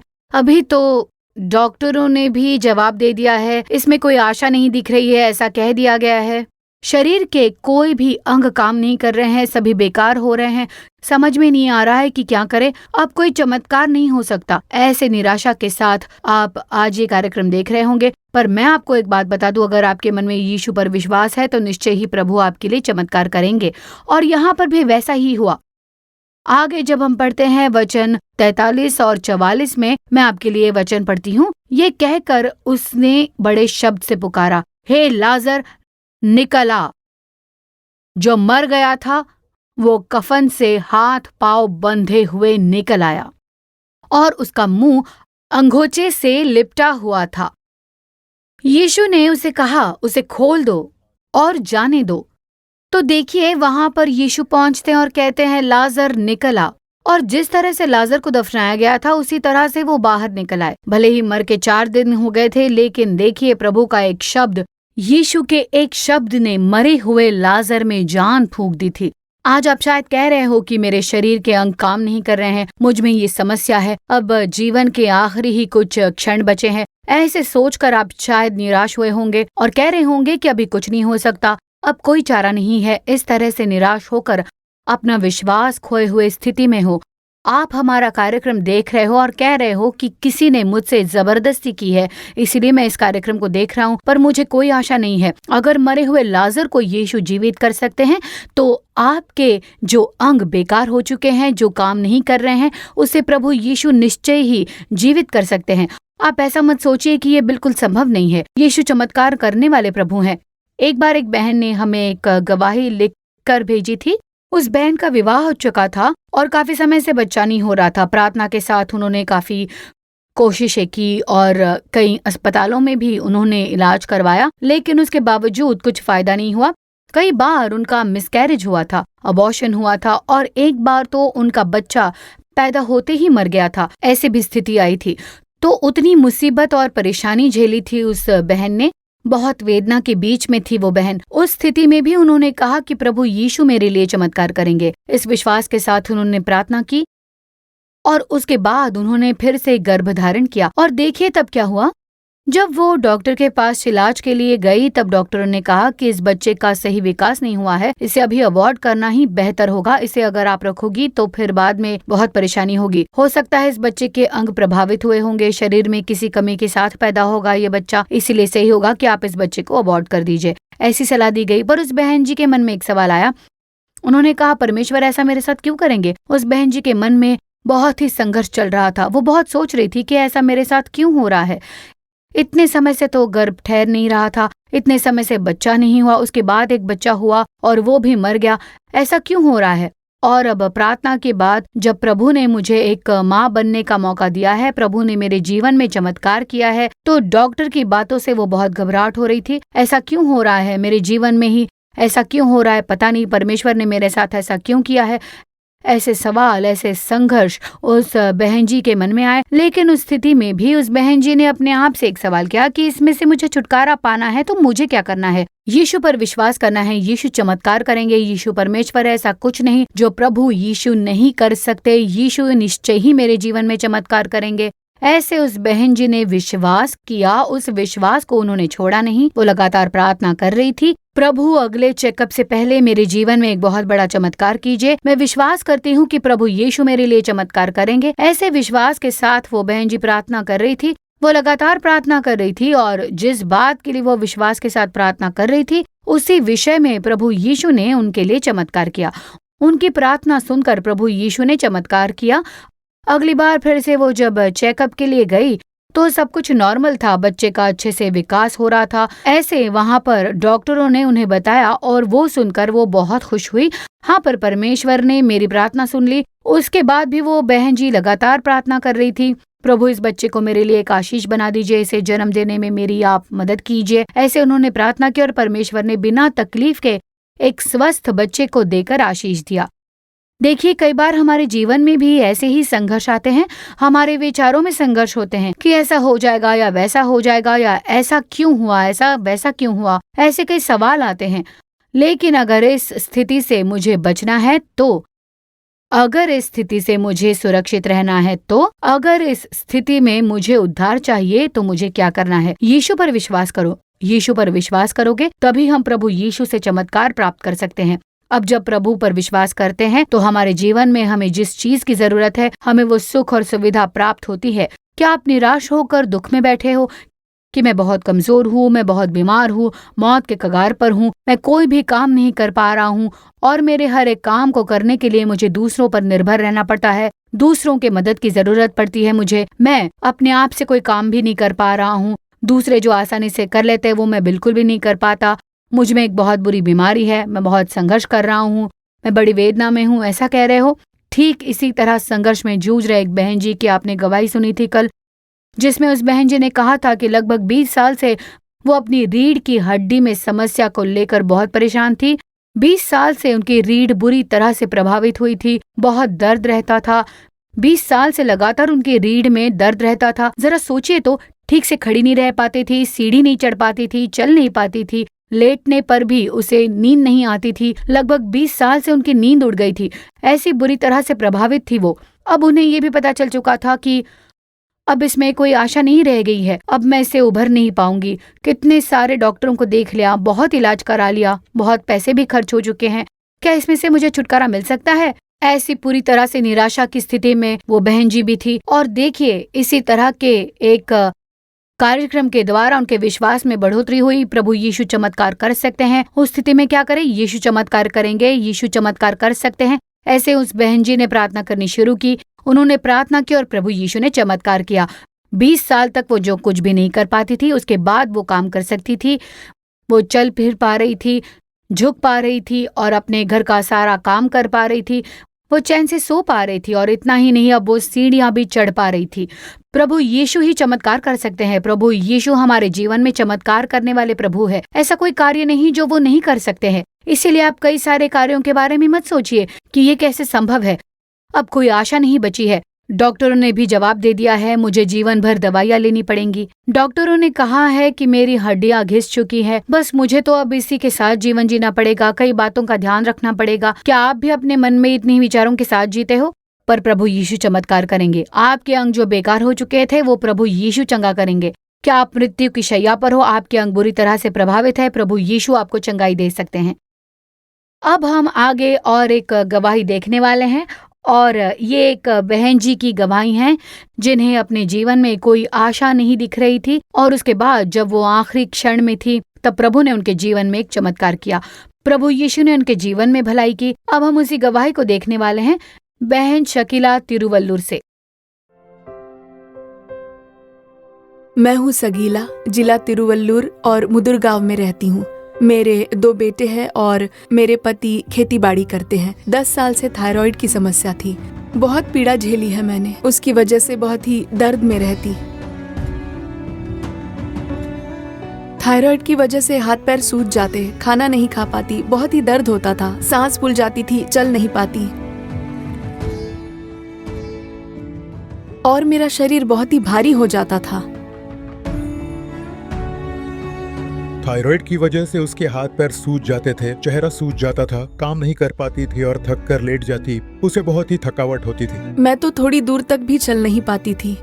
मैंने बहुत पीड़ा झेली है, यहाँ तक कि अगर मैं नीचे बैठ जाती तो मैं उठ भी नहीं पाती थी। मेरी बुआ को थायराइड की समस्या के कारण बहुत पीड़ा हुई और थायराइड के समय उनके हाथ और पैर सूज जाते थे, वो फूल जाते थे, चेहरा फूल जाता था और उनका पूरा शरीर ही बहुत ही अजीब सा लगता था। बहुत कष्ट झेला है उन्होंने। पानी पीने में भी समस्या होती थी, वो किचन में जाकर पानी लेकर पीने में भी असमर्थ थी, न चल पाती और कोई भी काम नहीं कर पाती थी। पास में ही पानी रखा हुआ होता था लेकिन उस गिलास को उठाकर पीने में भी उन्हें तकलीफ होती थी।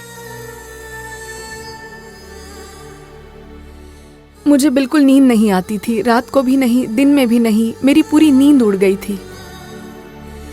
हम अस्पताल गए, अस्पताल में डॉक्टरों ने चेकअप किया और कहा कि अब आपको दवाई खानी पड़ेगी, 3 बार दवाई खानी है। मुझे लगा दवाई खाने पर ये कम होगा, लेकिन फिर भी 7 दवाई मैं दिन में लेती थी। इलाज का कोई फायदा नहीं हुआ, दवाइयों का भी कोई फायदा नहीं हुआ।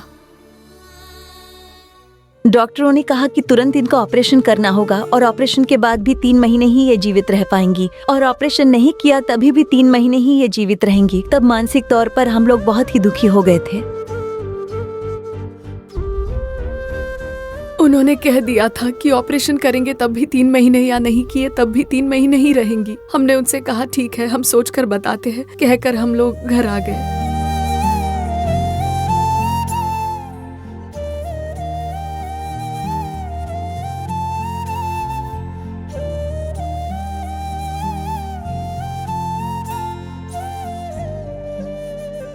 और उसी समय में साल 2024 में मई का महीना था, नालूमावड़ी में प्रार्थना हो रही थी छुटकारे के शिविर में। वहाँ पर उन्हें लाया गया और उस समय वो बहुत ही ज्यादा पीड़ा में थी।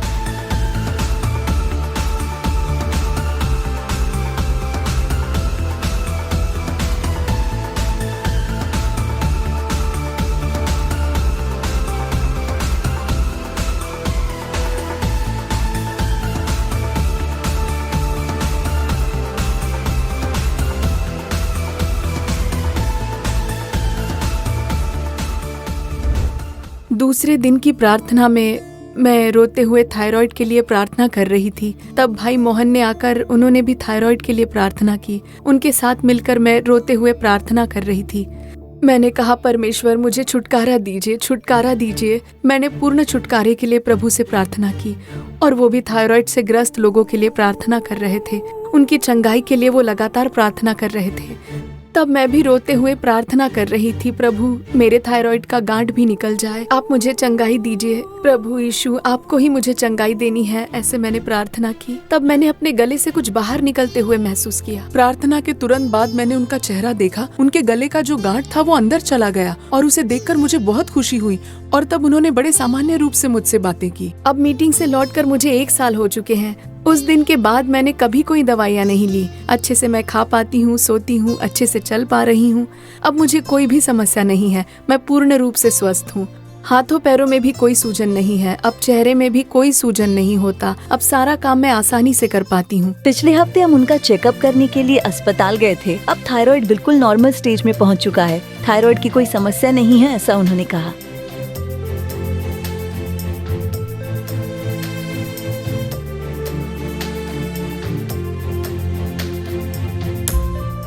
डॉक्टर ने जवाब दे दिया था कि सिर्फ 3 महीने की बात है, पर परमेश्वर ने मुझे अब तक जीवित रखा है। चंगाई देने वाले परमेश्वर को लाख लाख धन्यवाद। देखा आपने, सिर्फ 3 महीने का समय था। उसके बाद बचने की कोई उम्मीद नहीं थी, बचने की कोई भी आशा नहीं थी। वो मौत के कगार पर थी, बिल्कुल आखिरी क्षणों में थी, और प्रभु यीशु ने चमत्कार किया। ऐसा कोई कार्य नहीं जो प्रभु यीशु नहीं कर सकते। इसीलिए अपने विश्वास को छोड़िए मत। जैसे उस बहन जी ने कहा, एक समस्या थी, थायराइड की समस्या के साथ मैं अस्पताल गई, मुझे दवाइयां दी गई, मैंने वो खाई, लेकिन उसके बावजूद समस्या बढ़ती गई। फिर उसके बाद मेरे साथ ऐसा हुआ। काफी समस्या आ सकती है हमारे जीवन में, क्या करें क्या नहीं, ऐसे संघर्ष हो सकते हैं जीवन में, पर हम परमेश्वर से कुछ बताते नहीं है। प्रभु यीशु से हम सब छुपाते हैं। हमें उद्धार पाने के लिए क्या करना चाहिए, हमें बचाए जाने के लिए क्या करना चाहिए, किसी भी स्थिति से बचने के लिए प्रभु यीशु पर विश्वास कीजिए, और तब आप अपने जीवन में चमत्कार पाओगे। आप में से कई लोग हैं जो प्रार्थना विनती भेजते हैं, हमारे लिए प्रार्थना कीजिए। आप फोन करके प्रार्थना विनती बताते हो कि हमारे लिए प्रार्थना कीजिए। तो ऐसी कोई भी विनती हो तो स्क्रीन पर दिखने वाले इस नंबर पर आप हमसे संपर्क कर सकते हो। इस नंबर पर आप फोन करके अपनी प्रार्थना विनती बताकर प्रार्थना करवा सकते हो। हम जरूर मिलकर आपके लिए प्रार्थना करेंगे। दिखाए जा रहे ईमेल या व्हाट्सएप पर भी आप अपनी प्रार्थना विनती भेज सकते हो, तब हम मिलकर आपके लिए जरूर प्रार्थना करेंगे।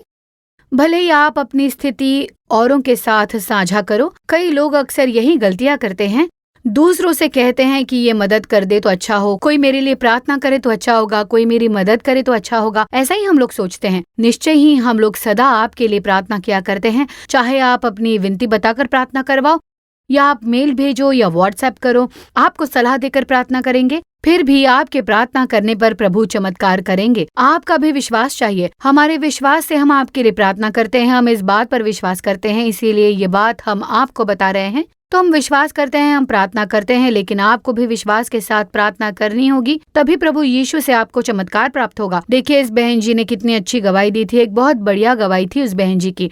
उन्होंने कहा, भले ही डॉक्टरों ने जवाब दे दिया, पर अब मैं बिल्कुल ठीक हूँ। थायराइड की समस्या बताई थी, लेकिन अब तो उसका नामो निशान तक नहीं है। प्रार्थना खत्म होते ही एक बदलाव, तुरंत प्रार्थना के बाद तुरंत एक बदलाव हुआ है। अब मैं ठीक से खाना खा पा रही हूँ, ठीक से मैं अब यहाँ सो पा रही हूँ। प्रभु ने एक चमत्कार किया। उनके दुख को प्रभु ने आनंद में बदल दिया। प्रभु यीशु पर विश्वास कीजिए, वो चमत्कार करेंगे। आपकी सभी बीमारियों को वो दूर कर देंगे।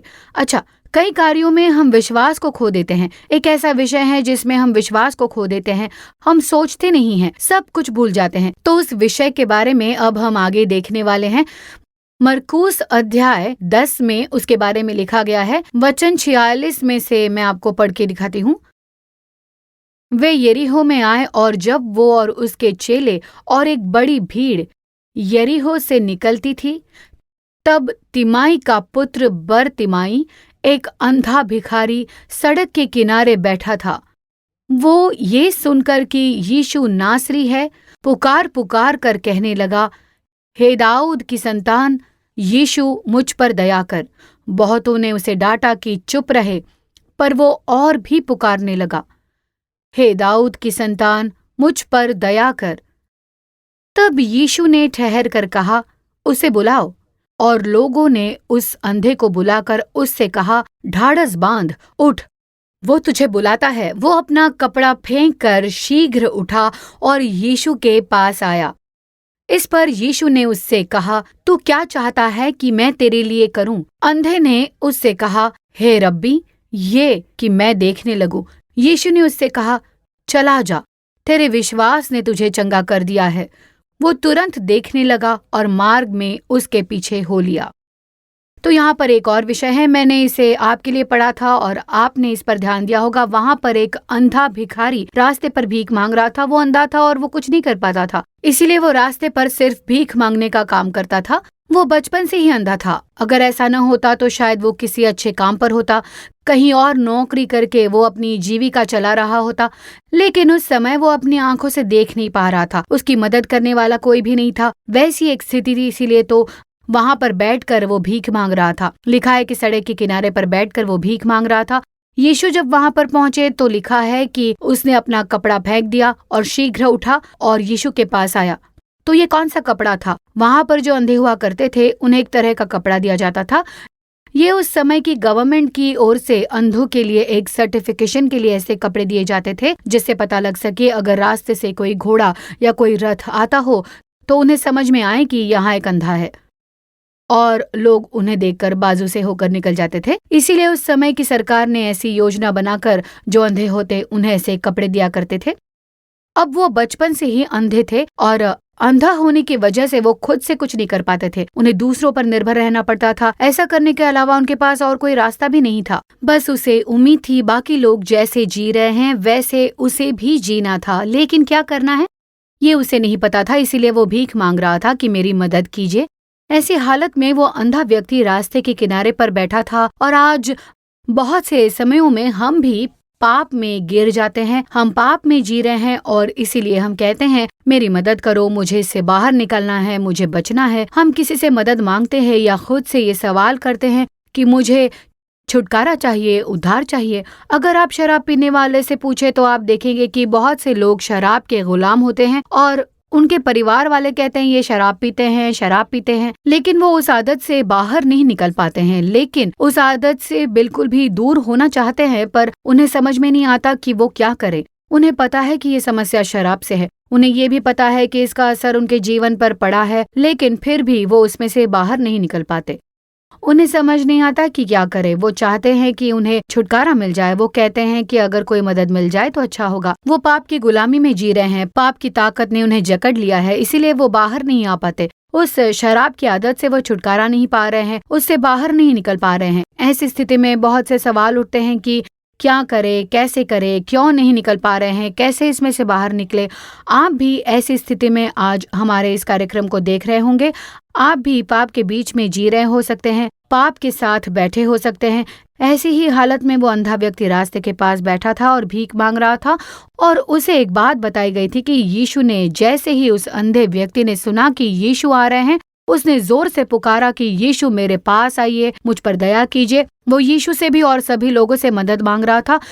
वो कह रहा था मुझे छुटकारा चाहिए, अगर मुझे इससे छुटकारा मिल जाए तो कितना अच्छा होगा। वो जानता था कि यीशु के पास गए तो चमत्कार होगा, यीशु चमत्कार करेंगे, यीशु के पास गए तो मुझे जरूर उत्तर मिलेगा, मुझे छुटकारा मिलेगा। इस विश्वास के साथ वो यीशु की ओर आगे बढ़े और उसके विश्वास के अनुसार उसके जीवन में चमत्कार हुआ। लेकिन उसने एक काम किया था, उसने उस जगह पर एक विशेष कार्य किया था।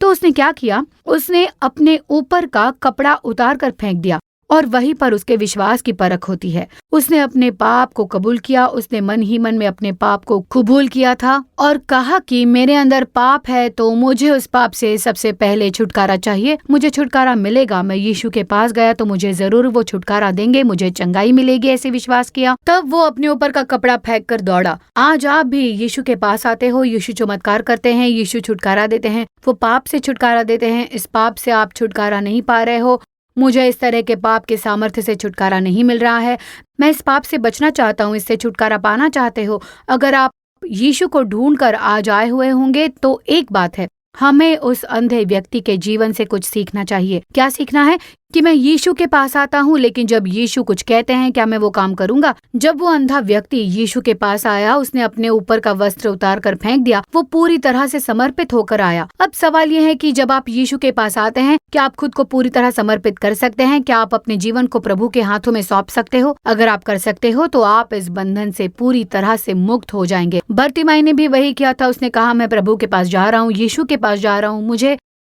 अभी पुराने वस्त्र की जरूरत नहीं है, मुझे अब इस गुलामी की बिल्कुल जरूरत नहीं है, ऐसा कहा। जानते हो आज सबसे पहले आपको क्या करना होगा, वो है अपने पाप को कबूल कर लीजिए कि आपने पाप किया है। पर मैंने कहाँ कोई पाप किया है, ये कोई बड़ी बात थोड़ी ना है, ये तो आजकल आम हो चुका है, सब लोग ऐसा ही कर रहे हैं, इसमें कौन सी बुराई है? मेरे जैसे तो और कई सारे लोग करते हैं, उनके साथ तो कोई बुरा नहीं हुआ, वो अच्छे ही तो हैं। अगर ऐसा सवाल करते हुए आप बहस करना चाहते हो तो आपको निश्चय ही इसमें से छुटकारा नहीं मिलेगा। सबसे पहले आपको यीशु पर विश्वास करके यीशु के पास आना होगा और अपने पापों को कबूल करना होगा कि मैंने जो किया वो गलत था, मैं पाप में पड़ा हूँ, मैंने पाप को जगह दे दी है। ऐसे आपको समर्पण करना होगा और जब आप समर्पण करोगे तभी प्रभु से आप चमत्कार को प्राप्त कर पाओगे। जब आप समर्पण करोगे तभी प्रभु यीशु आपके जीवन में चमत्कार करेंगे। आपको यह मानना होगा कि हाँ, मेरे जीवन में पाप छुपा है, इसके बारे में बहुत सारे लोग कह सकते हैं, आपसे सवाल भी कर सकते हैं, आपको इस बात का गुस्सा आ सकता है कि आखिर इसमें गलत क्या है, ऐसा आप सोच सकते हो। लेकिन सच्चाई ये है कि आपने पाप को जगह दी है और उसी पाप के कारण आपने अपनी शांति खो दी है। इस बात को मत भूलिए, आपने पाप को अपने जीवन में प्रवेश करने दिया है, ये सच्चाई है। पाप आपके जीवन में काम कर रहा है, वही पाप आपकी शांति को नष्ट कर रहा है, ये भी सच्चाई है। आपकी शांति प्रभावित हो चुकी है और आप भीतर से टूटे हैं, वो भी सच्चाई है। बरतिमाई की तरह क्या करे पता नहीं। हो सकता है आप औरों से ये सवाल कर रहे हो, या फिर हो सकता है आप खुद से ये सवाल कर रहे हो, इसीलिए आपके जीवन में शांति नहीं है। वही सच्चाई है। आप यीशु से कहिए कि यीशु मैंने पाप कर दिया, यीशु मैंने गलत काम किया है। जब आप कबूल करोगे तो प्रभु चमत्कार करेंगे। जानते हो क्यों कबूल करना जरूरी है? क्योंकि वही आपके पछतावे को दर्शाता है। मान लीजिए कि मैं पापी हूँ, प्रभु मैंने पाप किया है, मेरे पाप को क्षमा कीजिए, ऐसे आपने कहा तो मतलब सबसे पहले आप कबूल करते हो कि ऐसा एक पाप आपके जीवन में है और वही आपके जीवन में होता है। आप उसे कबूल करते हो, मतलब आपको उसका पछतावा है, आपके हृदय में एक एहसास है।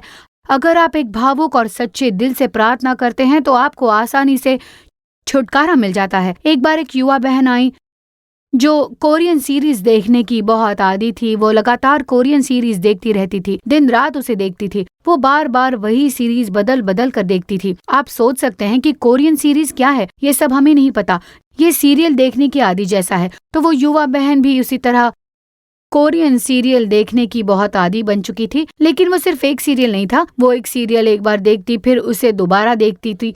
तो लगातार वो सीरियल देखने में खो गई थी। रात के समय भी बैठकर देखती थी, उसे समझ में नहीं आता कि समय कैसे गुजरा। फिर सुबह उठकर वो कोरियन सीरीज देखने लग जाती। उसे सिर्फ यही दिखता था कि ये सीरियल बहुत अच्छा है, लेकिन उसे ये नहीं पता था कि वो उसकी गुलाम बन चुकी थी। तो एक बंधुआई में पढ़कर वो जवान बहन बार बार वही गलती दोहरा रही थी। तो देखिए एक बार क्या हुआ, उसके मन में एक विचार आने लगा कि जब देखो मैं टीवी के आगे बैठी रहती हूँ, मैं घर का काम नहीं करती हूँ, मैं अपनी पढ़ाई नहीं कर पाती हूँ, मैं एक बंधुआई में पढ़ चुकी हूँ और ये बहुत ही गलत बात है। तो एक दिन यूं ही बैठे बैठे उसे इस बात का एहसास हुआ। टीवी देखते समय ही उसे इसका विचार आया। तब उसने कहा, प्रभु ये मेरी गलती थी, मैंने अपने जीवन में बहुत बड़ी गलती की, इसमें से मुझे आप छुटकारा दीजिए प्रभु। मैं सीरियल देखने की आदी हो गई थी, मुझे छुटकारा दीजिए। ऐसे पूछते ही उसे तुरंत छुटकारा मिल गया। उसके बाद उसे फिर से वो देखने की इच्छा ही नहीं हुई। उससे पहले तो वो 2-3 बार वही सीरीज देखती रहती थी, बार बार उसी को चालू करके देखती थी। जब वो देखती थी उसे बस वही देखना अच्छा लगता था, लगातार देखती रहती थी। लेकिन अब उसे बार बार देखने की बिल्कुल इच्छा नहीं हुई। यीशु ने छुटकारा दिया। क्या आप जानते हैं यीशु कब छुटकारा देते हैं? जब आप उसे स्वीकार करते हुए प्रार्थना करते हो। जब आप कहते हो कि यीशु मुझे छुटकारा चाहिए, मैंने गलती की है, मैंने इसे अपने जीवन में जगह दी है, मुझे छुटकारा दीजिए। जब आप खुद को स्वीकार करते हुए सच्चे दिल से प्रार्थना करते हो तब यीशु छुटकारा देते हैं। यीशु एक पवित्र प्रभु है। यीशु एक ऐसे प्रभु है जिन्होंने पाप को नहीं देखा, उनमें बिल्कुल भी पाप नहीं है। कोई भी नहीं कह सकता कि उनमें जरा भी पाप है, बिल्कुल भी नहीं। वो पवित्र परमेश्वर है। अगर पवित्र परमेश्वर के पास हमें आना हो तो हमारे अंदर पाप नहीं होना चाहिए, हमारे अंदर पाप का कोई भी कार्य नहीं होना चाहिए। पाप के द्वारा ही शैतान कार्य करता है, पाप के द्वारा ही हमारे जीवन को शैतान अपने काबू में कर लेता है। इसीलिए पाप बहुत ही खतरनाक चीज है। अगर आपके जीवन में पाप है तो वो आपके जीवन की शांति को चुरा लेगा, समाधान बिगाड़ देगा, आपके मन की चैन को चुरा लेगा और आखिर में आपके प्राण को नाश करके वो आपको नरक की ओर धकेल देगा। वो पाप आपको सबसे पहले परमेश्वर से अलग कर देगा, आपके और परमेश्वर की संगति को वो तोड़ देगा, यीशु और आपके बीच की संगति को नष्ट कर देगा। आप प्रार्थना नहीं कर पाओगे। अगर आपके अंदर कोई पाप है, अगर आपके अंदर बंधुआई है तो अर्पण के साथ प्रार्थना कीजिए, मेरी भूल थी ऐसा मान लीजिए। अगर प्रभु आपकी गलती का एहसास दिलाते हैं तो आप अर्पण के साथ प्रार्थना कीजिए, प्रभु आपके लिए चमत्कार करेंगे। अब आगे एक भाई की गवाही सुनने जा रहे हैं जो इसी स्थिति से गुजरते हैं। आइए भाई नंबी राजन दूत तिरुनेलवेली से हैं, उनकी गवाही सुनते हैं। पहले सिर्फ एक पीता था, फिर जैसे जैसे समय बीतता गया 1 से 2 और फिर 2 से 3 हो गया, 3 से 4 और फिर पैकेट में बदल गया। गांजे के बिना नहीं रह पाता था मैं जिस माइंडसेट से वो गांजा पीता था उसका नशा उतरने तक उसी माइंडसेट में अटका रहता। अपने होश खोकर बैठ जाता था मैं। मेरा नाम है नंबी राजन, मैं तिरुनेलवेली में रहता हूँ। मेरा एक भाई और एक बहन है। मैं प्लम्बिंग और इलेक्ट्रिकल का काम करता हूँ। मैं एक गैर मसीही परिवार में जन्मा। मेरे घर के सभी लोग बहुत भक्तिपूर्ण थे और मेरी भी परवरिश वैसी ही हुई। 9 नव तिरुपति कहे जाने वाले 9 स्थानों में हम हर साल टूर के रूप में जाया करते थे और हमारा एक अलग सा मंदिर था, हमारे कुल देवता का मंदिर। उस मंदिर में जाकर हम लोग मन्नत मांगकर बलि चढ़ाया करते थे और इन चीज़ों में मैं भी बहुत भक्तिपूर्ण था। मेरे माथे पर हमेशा ही तिलक लगा रहता। ठीक उसी तरह मैं अगर काम पर जाता या कहीं बाहर जाता तो मैं ईश्वर की पूजा करके ही बाहर निकलता और मार्गशीर्ष महीने में सुबह 5 बजे उठकर ठंडे पानी में नहा धोकर फिर बिना कमीज के सिर्फ शर्ट नहीं होती थी और तिलक लगाकर मैं उस पूरे स्थान की चक्कर काटता। उतना भक्तिपूर्ण था। मैं जब 14 वर्ष का था, अपने दोस्तों के साथ मिलकर मैंने सिगरेट पीना शुरू किया। सिगरेट पीने लग गया और पहले दिन मैंने 1 सिगरेट पिया। उसके बाद जैसे जैसे दिन बीतते गए, दिन में 1 से 2 और 2 से 3, फिर 3 से 4 और फिर पैकेट में बदल गया और कुछ समय बाद मैं उसे छोड़ नहीं पा रहा था। मैं चाह रहा था कि उसे छोड़ दूं पर छोड़ नहीं पाया। अगर मेरे पास सिगरेट नहीं होते या फिर सिगरेट खरीदने के पैसे नहीं होते तो मैं रास्ते पर यूं ही भटकने लगता था। मैं ढूंढता कि अगर किसी ने सिगरेट पीकर नीचे फेंक दिया होता तो मैं उसे उठाकर पी लेता। मैं उस झूठे सिगरेट के टुकड़े को पी लेता था। सिगरेट बीड़ी पीते पीते मैं धीरे धीरे शराब का भी आदी बन गया था। दोस्तों के साथ मिलकर किसी बर्थडे फंक्शन पर हम लोग जाते तो दोस्त कहते, अरे भाई कुछ नहीं होगा, जरा पी ले। उन लोगों की बात सुनकर मैं शराब पीने लग गया था। धीरे धीरे करके शराब पीने की भी आदत बढ़ गई और इस हद तक पीने लग गया कि मैं काम पर जाकर लौटता और काफी बदन दर्द होता था। तब मैं एक क्वार्टर या एक हाफ बोतल शराब खरीद कर पी लेता था।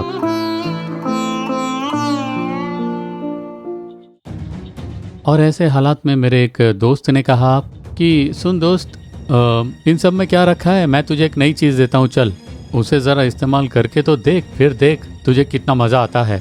मैंने पूछा क्या है वो? उसने कहा कि वो गांजा है। मेरे फ्रेंड के कहते ही मैंने गांजा लेना शुरू कर दिया। गांजा लेने के बाद मैं गांजा लिए बगैर रह नहीं पाता। जिस माइंडसेट में मैं वो गांजे का सेवन करता, उसी माइंडसेट में वो नशा उतरने तक मैं अटका रहता था। गांजा पीकर एक ही जगह पर बैठा रहता, अपने होश खोकर बैठ जाता था मैं। उसका नशा उतरने तक मैं वैसा ही बैठा रहता था, किसी से कुछ नहीं बोलता। अगर किसी ने आकर मुझसे कोई सवाल किया तो भी मैं अपना मुंह नहीं खोलता था।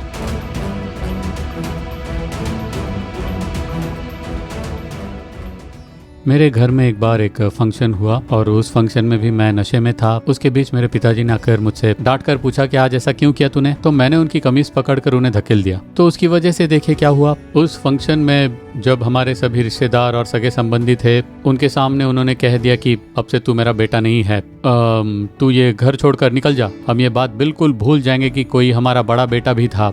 और उनकी बात सुनकर वहाँ से मैं निकल आया। उस फंक्शन से बाहर निकलकर मैं रास्ते पर जा रहा था, तभी मुझे एक आवाज़ आई और मैंने सुना कि तुम्हारे तो माता पिता ने भी तुम्हें अकेला छोड़ दिया, तेरा तो जीवन पूरी तरह व्यर्थ हो चुका है, अब कहाँ जा रहा है तू, जाकर तू अपनी जान दे दे। ऐसी आवाज़ सुनाई दी और लगातार वो आवाज़ बढ़ती जा रही थी और आत्महत्या करने के विचार बहुत ही बढ़ते जा रहे थे। फिर मैंने मन में सोचा कि आत्महत्या कर लेता हूँ, लेकिन इससे पहले ये सब जाकर मैं किसी से कह देता हूँ। तो मैं अपनी बुआ के घर गया और कहा कि मैं आत्महत्या कर रहा हूँ। मेरा जीवन मुझे बिल्कुल पसंद नहीं, मुझे घर से भी बेदखल कर दिया गया। अब तो मैं बिल्कुल जीना नहीं चाहता, मुझे इस जिंदगी से नफरत हो गई है। मैं बहुत निराशा में हूँ। ऐसा मैंने जाकर अपनी बुआ से कह दिया।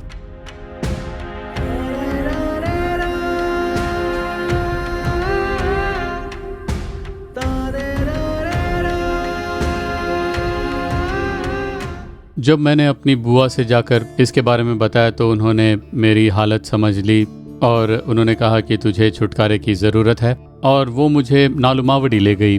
साल था 2017 और मेरी बुआ मुझे नालुमावड़ी ले गई। वहाँ पर अद्भुत छुटकारे की प्रार्थना होने वाली थी। उससे पहले तो मैं कभी किसी प्रार्थना सभा में नहीं गया था, मुझे वैसी प्रार्थना नहीं आती थी, तो मेरे लिए ये नया था। वहाँ जाकर मुझे सब कुछ नया सा लगा और वहाँ पर भाई मोहन ने संदेश दिया और वो संदेश पाप के बारे में था। मुझे लगा वो संदेश मेरे लिए ही है और उस संदेश का हर एक शब्द जैसे परमेश्वर मुझसे ही बोल रहे हैं, ऐसा लगा। मैंने प्रभु के साथ अपनी संगति महसूस की और प्रार्थना के दौरान भाई ने एक बात कही और वो ये थी कि यहाँ पर एक युवक आया है और प्रभु उससे बहुत प्रेम करते हैं। प्रभु आज आपको एक नया जीवन देने वाले हैं। आज आपका जीवन बदलने वाला है। अपना जीवन प्रभु के हाथों में दे दीजिए। वो युवक जो यहाँ पर आया है, उसके मन में खुदकुशी का इरादा है। वो ये सोचकर आया है कि इस मीटिंग के खत्म होने के बाद जाकर खुदकुशी कर ले, पर प्रभु आपको नया जीवन दे रहे हैं। कृपया आप आगे आइए, ऐसे कहा।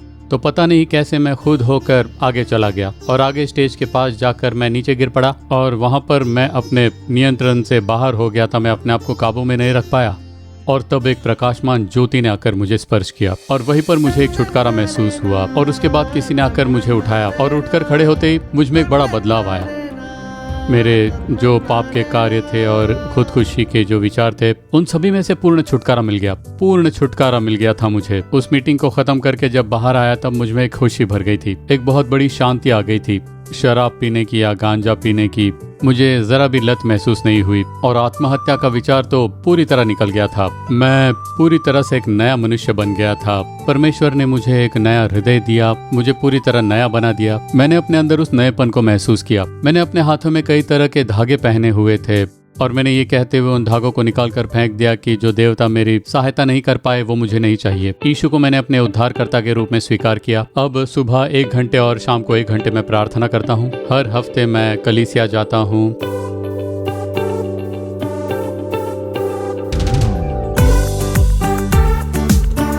अपने 2 साल के नशे की लत और खुदकुशी के विचारों से छुटकारा देने वाले प्रभु यीशु को लाख लाख धन्यवाद। देखिए, आपने इस भाई की गवाही सुनी और उस भाई ने कहा कि मैं नशे की आदत का गुलाम बन गया था। और कैसे वो इस आदत के गुलाम बने? किसी ने उन्हें सिखाया था। उनके शायद दोस्त रहे होंगे, किसी ने उन्हें बताया कि अच्छा है, नशे में रहना अच्छा लगता है। अब सवाल ये उठता है कि क्या ये सच में गलत है? क्या इसमें कोई नुकसान है? उन्हें लगता था कि ये अच्छा है, शांति मिलती है, मुझे ये पसंद है। ऐसे ही वो उस आदत में गुलाम बन गए थे। लेकिन एक दिन उस भाई के जीवन में एक समस्या आई। एक पारिवारिक कार्यक्रम के दौरान उन्होंने शराब पी रखी थी और उसी कारण उन्हें घर से निकाल दिया गया था। उस समय उनके मन में आत्महत्या का विचार आ गया। अब देखिए, आमतौर पर ऐसी एक स्थिति में आखिर क्या होता है? ऐसा विचार आता है कि आखिर मैंने क्या कर दिया? मेरे अपने माता पिता ने मुझे घर से निकाल दिया। इनके मन में आखिर ये विचार आया, कैसे? मुझसे कोई भी प्रेम नहीं करता, वो लोग मुझसे प्यार नहीं करते, वो लोग मुझसे नफरत करते हैं। क्या कोई अपने ही बेटे को नापसंद करेगा?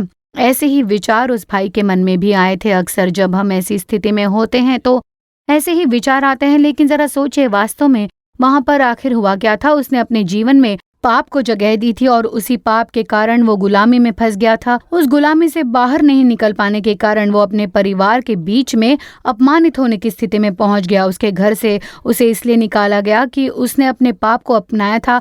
उसे नफरत की वजह से नहीं निकाला गया, उससे इसीलिए नहीं निकाला गया कि कोई उसे पसंद नहीं करता, बल्कि उस पाप के कारण जो उसके जीवन में आ गया था, उसी पाप की वजह से उसे घर से बाहर किया गया। और यही कारण था कि उसके मन में आत्महत्या का विचार आया था। तो पाप को डालकर शैतान ऐसे ही कार्य करेगा आपके जीवन में, आपको दास बना देगा। वो आपके मन में बुरे विचार डालेगा, गलत ख्याल लाएगा। पाप में एक ऐसी शक्ति होती है, इसी पाप के जरिए शैतान आपके जीवन में काम करेगा। जब आप पाप करते हैं तो इसका मतलब है कि आप शैतान को अपने जीवन में जगह दे रहे हो। आप खुद ही शैतान की शक्ति के अधीन हो जाते हैं, अपने खुद को उसके हाथों में पूरी तरह से सौंप दिया है। और जब आप ऐसा करते हैं तो आप शैतान की शक्ति के गुलाम बन जाते हैं। लेकिन जब आप स्वीकार करते हैं कि यीशु, मुझे अब छुटकारा दीजिए, मैंने गलती की है, मैं शैतान का गुलाम बन गया था, मैंने खुद को पाप और शैतान के अधीन कर दिया था। जब आप ये स्वीकार करके सच्चे दिल से प्रार्थना करते हैं तब यीशु चमत्कार करते हैं। और क्यों? क्योंकि आप ही थे जो पाप की ओर गए थे, आप ही थे जिन्होंने पाप को अपने जीवन में जगह दी और वही पाप आपके भीतर आकर आपको दबा रहा है। आपका ये यीशु, मैंने गलती की है, मुझे छुटकारा दीजिए। अपनी गलती का एहसास करते हुए आप अर्पण करोगे तो यीशु जरूर चमत्कार करेंगे। आपकी भक्ति यीशु से आपको छुटकारा नहीं दिलाएगी। भक्ति से आपके और यीशु के बीच कोई गहरा संबंध नहीं बनता। सिर्फ इसीलिए कि आप भक्त हैं, इसका मतलब ये नहीं कि आपको सब कुछ मिल जाएगा या फिर भक्ति आपको छुटकारा देगी, क्योंकि गलत भक्ति के कारण भी आपके जीवन में कई पाप आ सकते हैं। अगर आप सोचते हैं कि सिर्फ भक्ति से आपको यीशु से चमत्कार मिलेगा तो ऐसा बिल्कुल भी मत सोचिए। ये मत सोचिए कि भक्ति के कारण मेरे जीवन में चमत्कार हो जाएगा।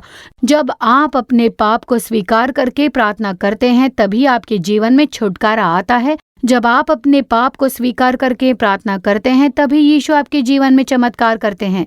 जब आप अपने पाप को स्वीकार करके प्रार्थना करते हैं तभी आप प्रभु परमेश्वर यीशु मसीह से अपना आशीष प्राप्त कर पाओगे। जिस परमेश्वर ने आकाश और पृथ्वी की रचना की वो इस संसार में क्यों आए? ताकि आप उद्धार पाए, ताकि आप आशीषित जीवन जिए, ताकि आप स्वर्ग में प्रवेश कर पाएं। इसी कारण यीशु ने अपना लहू बहाया और उसी लहू के कारण आपको पाप से छुटकारा मिला, पाप से क्षमा प्राप्त होती है। क्या आज आप परेशान हैं? क्या आप सोच रहे हैं मेरे पाप के कारण क्या हो रहा है, मैं इससे कैसे छुटकारा पाऊं?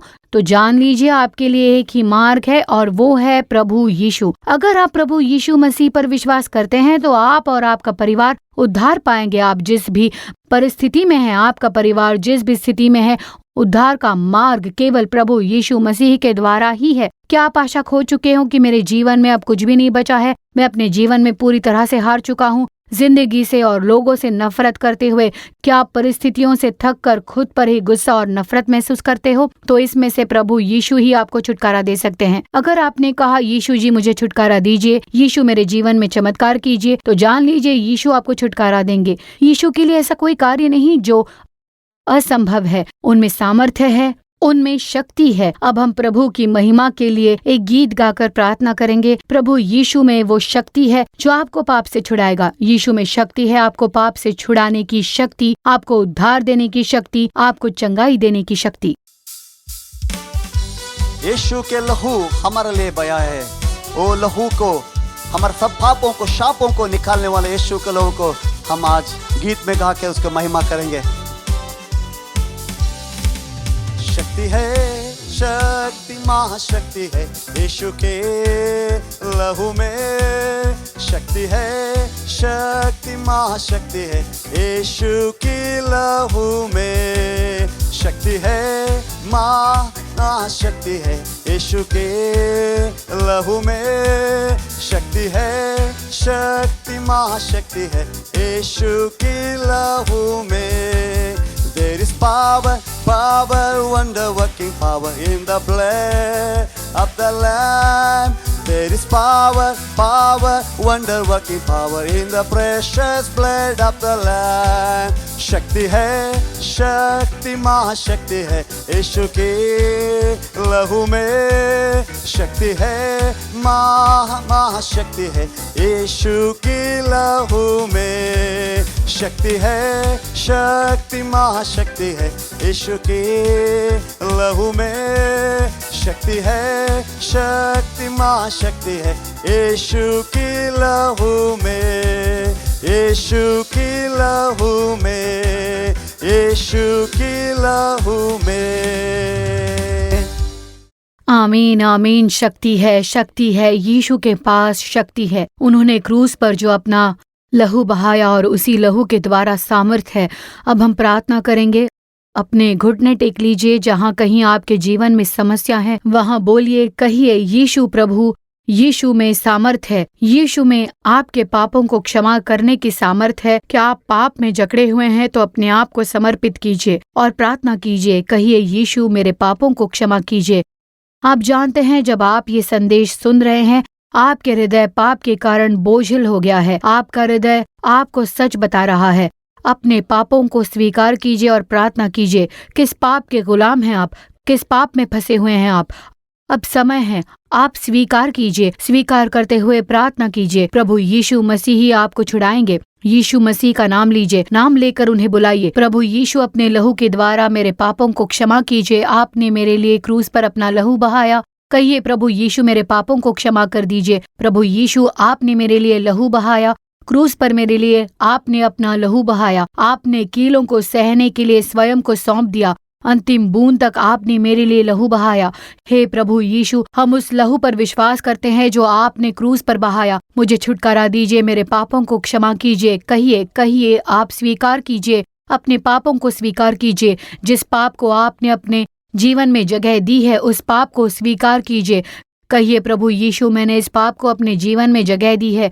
ये पाप मेरे जीवन में है। प्रभु यीशु मेरी सहायता कीजिए।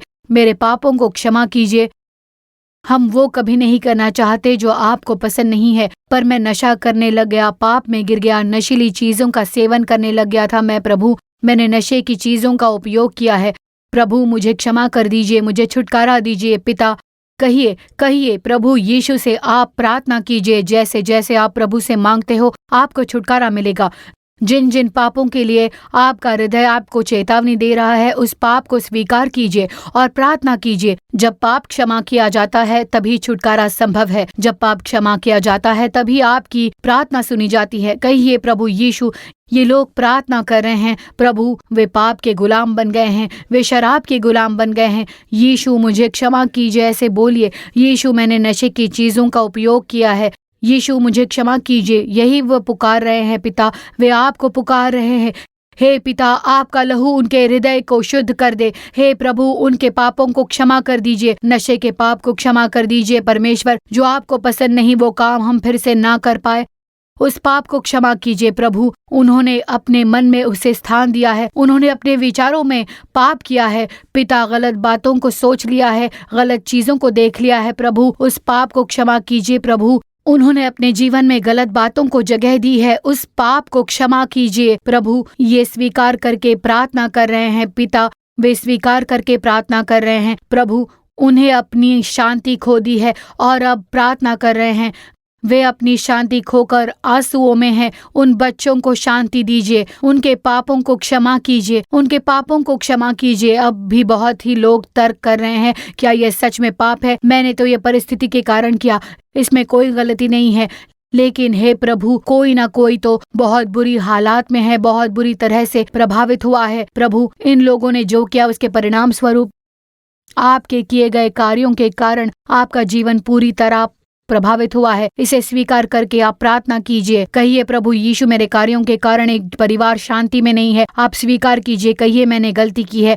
अगर आप स्वीकार करते हैं तो आप उस पाप से छुटकारा पाएंगे, आपके पाप क्षमा किए जाएंगे, आपका घर फिर से खड़ा किया जाएगा, आपका परिवार फिर से बहाल किया जाएगा, आपके भीतर शांति आएगी। अब आप स्वीकार करके प्रार्थना कीजिए। हे पिता, वे प्रार्थना कर रहे हैं, उनके पाप क्षमा किए जाए, उनके पापों को क्षमा कीजिए प्रभु। उन्होंने गलत बातों को अपने जीवन में स्थान दिया है प्रभु, उन्होंने अपने हृदय में पाप किया है, उन्होंने अपने शब्द के द्वारा पाप किया है परमेश्वर, उन्होंने अपने कार्यों के द्वारा पाप किया है। उन्हें क्षमा कीजिए परमेश्वर, आपके लहू से उनके हृदय को शुद्ध कर दीजिए प्रभु। जो क्रूस आपने कलवरी पर बहाया उसके द्वारा उन्हें शुद्ध कर दीजिए पिता, उनके पाप क्षमा कर दीजिए प्रभु। इन बच्चों को आप क्षमा कीजिए परमेश्वर, इन्हें आप पाप से छुटकारा दीजिए। अपने क्रूस को उठाया पिता, आपने इन बच्चों के लिए बलिदान दिया है परमेश्वर, उनके पापों को क्षमा कीजिए प्रभु। अब भी कुछ लोग सोच में पड़े हुए हैं, अब भी कुछ लोग हैं जो सोचते हैं इसमें कुछ गलत नहीं है, सब लोग तो यही कर रहे हैं। लेकिन आप स्वीकार कीजिए, आप अपने पाप को मान लीजिए, यीशु आपको छुटकारा देंगे। आप स्वीकार कीजिए, आपके पाप क्षमा किए जाएंगे। आप स्वीकार कीजिए, ये मत कहिए उन्होंने ऐसा किया इसीलिए मुझे ऐसा करना पड़ा, ऐसे तर्क मत कीजिए। आपका हृदय दुखी है, आपका हृदय पूरी तरह से निराश है, आपका हृदय टूटा हुआ है, आपने अपनी शांति खो दी है, लेकिन यीशु आपको छुटकारा दे रहे हैं, पूर्ण छुटकारा। आप समर्पण के साथ प्रार्थना कीजिए, इन लोगों के पापों को क्षमा कीजिए प्रभु, आपके लहू से इनके हृदय को शुद्ध कर दीजिए, इनके विचारों को शुद्ध कर दीजिए प्रभु। इन्होंने ऐसे कार्य किए हैं जो आपको बिल्कुल पसंद नहीं, कृपा करके इनके पापों को आप क्षमा कर दीजिए, क्षमा कीजिए पिता। हर एक व्यक्ति के पाप क्षमा किए जा रहे हैं। बहुतों ने अपने पापों को स्वीकार करके प्रार्थना की है, और लोगों, आपने ऐसी परिस्थितियों में भी प्रार्थना की है जहां आपसे कुछ करना संभव नहीं था। आपने प्रभु यीशु से प्रेम किया है और उन्हें अपने जीवन में स्थान दिया है। इसी कारण बहुतों के पाप क्षमा किए जा रहे हैं, बहुतों के पाप क्षमा किए जा रहे हैं। आपने पाप क्षमा होने की निश्चय को प्राप्त किया है। बहुतों के हृदय में एक ऐसी खुशी उत्पन्न हो रही है जिसे शब्दों में नहीं बताया जा सकता है। ये वो आनंद है जो यीशु देते हैं, ये उद्धार का आनंद है, इसे प्राप्त कीजिए। क्या आपने शांति की आशा की थी? क्या आपने सोचा था कि आप कभी भी प्रार्थना नहीं कर पाएंगे? अब आप शांति प्राप्त कर चुके हैं। कहिए प्रभु यीशु, हम आपके आगे अर्पण करते हैं, प्रभु हमारे पापों को क्षमा कीजिए। आप लोग प्रभु का धन्यवाद करें। प्रभु यीशु धन्यवाद, आपने हमारे पापों को क्षमा किया है, उसके लिए धन्यवाद। पिता, पाप क्षमा हुआ है उसके लिए धन्यवाद। हे परमपिता, आपने हर एक व्यक्ति के पापों को क्षमा किया है, उसके लिए धन्यवाद प्रभु। अब प्रभु, बहुत से लोग पाप की शक्ति के अधीन हुए हैं, गुलामी में फंसे हुए हैं, वे उस गुलामी में जकड़े हुए हैं। पिता यीशु के नाम में उस गुलामी की आत्मा उनके जीवन से बाहर आ जाए। जो आत्मा उन्हें बांध कर रखी है वो यीशु के नाम में बाहर निकल जाए। इसी समय यीशु के नाम में एक छुटकारा उत्पन्न हो, गुलामी की आत्मा बाहर निकल जाए। जो आत्मा क्रूरता और कठोरता लाती है वो यीशु के नाम में बाहर निकल जाए। इसी समय जो आत्मा हर बात में क्रोध और कड़वाहट लाती है वो यीशु के नाम में बाहर निकल जाए। जब वो सोचते हैं कि उनके विचारों में अनेक गलत बातें आती हैं, प्रभु उनके विचारों को शुद्ध कर दीजिए। सारी दुष्ट आत्माएं इस समय निकल रही हैं और अनावश्यक उलझनों की आत्मा अब बाहर जा रही है। जो आत्मा आपको लगातार थका देती थी, जो आपके जीवन में भ्रम और निराशा लाती थी, वो आत्मा अब आपके जीवन से बाहर जा रही है। छुटकारा प्राप्त कीजिए, शांति प्राप्त कीजिए, समाधान प्राप्त कीजिए। यीशु जो छुटकारा देते हैं उसे धन्यवाद के साथ प्राप्त कीजिए। आप पाप से छुटकारा पा रहे हैं, बहुतों को पाप से छुटकारा मिल रहा है। कहिए, प्रभु यीशु आपका धन्यवाद, आप लोगों के स्वीकार करने के कारण आपके जीवन में छुटकारा उत्पन्न हो रहा है। जो आत्मा आपके विचारों को उलझा रही थी, जो आपको भ्रमित कर रही थी, वो आत्मा अब यीशु के नाम में बाहर जा रही है। यीशु के नाम में छुटकारा प्राप्त कीजिए, छुटकारे को थाम लीजिए। आपके परिवार में परेशानी लाने वाली आत्मा बाहर निकल रही है। एक मन को भ्रमित करने वाली आत्मा इस समय यीशु के नाम में बाहर निकल रही है। अभी छुटकारा है, छुटकारे को प्राप्त कीजिए। जो आत्मा आपको धोखा देती थी, जो अनावश्यक विचारों को और गलतियों को सोच के द्वारा आपको भ्रमित करती थी, वो आत्मा यीशु के नाम में इसी समय बाहर निकल रही है। छुटकारे को प्राप्त कीजिए। यीशु, आपने जो छुटकारा दिया है उसके लिए आपका धन्यवाद प्रभु। उस छुटकारे के लिए धन्यवाद पिता। हे परमेश्वर, आपने हर एक को छुटकारा दिया है, उसके लिए धन्यवाद। कई सारे ऐसे लोग हैं जो अपने घरों में इस समय पीड़ा में हैं, उनके अंदर अब वो एक बदलाव को महसूस कर पा रहे हैं। आप प्रभु यीशु को आवाज दीजिए। प्रभु यीशु, ऐसे पुकारिए जैसे जैसे आप पुकारते हो आपको एक छुटकारा मिल रहा है। जैसे जैसे आप प्रभु को आवाज लगाते हो, प्रभु आपको छुटकारा दे रहे हैं, छुड़ा रहे हैं। प्रभु कहिए, प्रभु मुझे पूर्ण छुटकारा दीजिए। प्रभु यीशु आपको छुटकारा दे रहे हैं। कई सारे लोगों ने अपना छुटकारा पाया है। दुष्ट शैतान की शक्तियों से छुटकारा, अंधकार के सामर्थ्य से छुटकारा, पाप के संघर्ष से छुटकारा, गड़बड़ी से छुटकारा, बेकार के विचारों से छुटकारा, उलझन से छुटकारा प्राप्त कर लीजिए, प्राप्त कीजिए। डर की आत्मा अब आपके जीवन से यीशु के नाम में बाहर जा रही है। जो बेवजह का डर आपको घेरे हुए था, क्या ऐसा हो जाएगा, वैसा हो जाएगा, उस डर के बीच आप जी रहे थे और उसी डर में आप प्रार्थना कर रहे हो। प्रभु यीशु के नाम में आपको छुटकारा मिल रहा है। डर की आत्मा बाहर जा रही है। यीशु के नाम में छुटकारा प्राप्त कीजिए, छुटकारा प्राप्त कीजिए। आपको हमेशा ऐसा लगता था कि कोई आपके आसपास हो, आपको शांति नहीं मिल रही थी, लेकिन अब उस भ्रम की शक्ति यीशु के नाम में आपके जीवन से बाहर जा रही है। आपने स्वीकार किया था, आपने प्रार्थना की थी और आपके स्वीकार करने के कारण यीशु आपके जीवन में एक बहुत बड़ा चमत्कार, एक बहुत बड़ा बदलाव कर रहे हैं। आपके जीवन में दुष्ट आत्मा का जो सामर्थ्य था, आपके समर्पण के कारण यीशु आपको छुटकारा दे रहे हैं। प्रभु यीशु आपके छुटकारा दिया है, उसके लिए धन्यवाद। जो आत्मा लोगों की नींद को छीन रही थी, जो रातों में अनावश्यक रूप से उन्हें परेशान कर रही थी, वो इसी समय आपके जीवन से बाहर जा रही है। यीशु के नाम में वो निकल रही है। धन्यवाद, धन्यवाद प्रभु यीशु, आपने छुटकारा दिया है। धन्यवाद, आपने छुटकारा दिया है प्रभु। आप हमेशा कमजोरी में जी रहे थे, आप हमेशा उस कमजोरी के बीच में फंसे हुए थे, लेकिन अब जो आत्माएं आपकी कमजोरी को बढ़ा रही थी, वही यीशु के नाम में दूर हो रही है। कमजोरी की जंजीरें टूट रही हैं, यीशु के नाम में वो मिट रही है। जो आत्माएं आपको रोक रही थी, जो बाधा आपके जीवन में थी, वो यीशु के नाम में अब मिट रही हैं। यीशु, आपने छुटकारा दिया है, उसके लिए आपका धन्यवाद पिता। इस समय प्रार्थना करने वाले आप लोगों के जीवन में जो श्राप पीढ़ी दर पीढ़ी चले आ रहे थे, वो अभी इसी समय यीशु के नाम में मिटाए जा रहे हैं। आपके अंदर आप एक छुटकारे को महसूस कर रहे हो। इस समय आप अपने आप को कठोर मत बनाइए, मन को हल्का करें, अर्पण कीजिए, अर्पण कीजिए। अपने आप को मत रोकिए, कहिए प्रभु यीशु मुझे छुटकारा दीजिए। प्रभु अपने आप को मत रोकिए, कहिए मुझे छुटकारा दीजिए। आवाज लगाइए, कहिए यीशु अभी आपको छुटकारा मिल रहा है, छुटकारा है, छुटकारा है। यीशु आपको एक ऐसी खुशी से भर रहे हैं जिसे शब्दों में बयान नहीं किया जा सकता। छुटकारा प्राप्त कीजिए। उस छुटकारे के लिए धन्यवाद प्रभु यीशु। आपने छुटकारा पाया है लोगों, आपने छुटकारा पाया है। धन्यवाद, धन्यवाद प्रभु, धन्यवाद परमेश्वर प्रभु यीशु। अब भी ऐसे बहुत लोग हैं जो दूसरों के प्रति क्रोध से भरे हुए हैं। अब भी आप उस स्थिति में हैं जहां आप किसी को क्षमा नहीं कर पा रहे हो। बार बार वही बातें आपके विचारों में आ रही हैं और आप में क्रोध आ रहा है। आप उन पुरानी बातों को भूलना चाह रहे हो पर हो नहीं पा रहा। आपने आज अर्पण के साथ प्रार्थना की है। आज आपको एक छुटकारा मिल रहा है, पूर्ण छुटकारा पाया है आपने। अब आपको वो बात याद करके क्रोध नहीं आएगा। अब आपको वो बात याद करके क्रोध नहीं आएगा। यीशु ने आपको पूर्ण छुटकारा दिया है। बहुतों के हृदय में जो कड़वाहट भरी थी वो प्रभु यीशु के नाम में बदल रही है। यीशु के नाम में वो कड़वाहट मिट रही है। यीशु के नाम में एक छुटकारा उत्पन्न हो रहा है। यीशु आपका धन्यवाद, धन्यवाद प्रभु यीशु, धन्यवाद पिता, धन्यवाद हे प्रभु। आप सोचते होंगे क्या ये भी संभव है? यीशु ने आपको छुटकारा दे दिया है। उन्होंने आपको छुटकारा दे दिया है। विश्वास कीजिए, छुटकारे को प्राप्त कीजिए। आपके जीवन में एक बदलाव आ रहा है। आप उस बदलाव को देख पा रहे हो, आप उस बदलाव को महसूस कर पा रहे हो। धन्यवाद, धन्यवाद प्रभु। आपने जो छुटकारा दिया है उसके लिए आपका दिल की गहराई से शुक्रिया। आपका धन्यवाद हो परमेश्वर। उलझन के बीच में आज कई लोग प्रार्थना कर रहे हैं। उन्हें उनकी कमजोरी के बीच में एक चमत्कार चाहिए। वो चमत्कार की मांग कर रहे हैं। ये लोग बिना विश्वास के आए थे, विश्वास खो चुके थे। वो उस परिस्थिति में आए थे जहां कोई भी आशा नहीं थी, लेकिन अब वे विश्वास के साथ आपके पास आए हैं, आपसे प्रार्थना कर रहे हैं। पिता, वे विश्वास के साथ आपको खोज रहे हैं। प्रभु, इन बच्चों को चंगाई दीजिए। पिता, जो अंग मृत हो चुके हैं, जो अंग काम नहीं कर रहे हैं, जो अंग बेकार हो गए हैं, वे यीशु के नाम में फिर से कार्य करना शुरू करें। हे प्रभु, किडनी में नई शक्ति उत्पन्न हो, किडनी नई हो जाए पिता। किडनी में जो स्टोन की समस्या है वो यीशु के नाम में मिट जाए। यीशु, चंगाई दीजिए प्रभु परमेश्वर।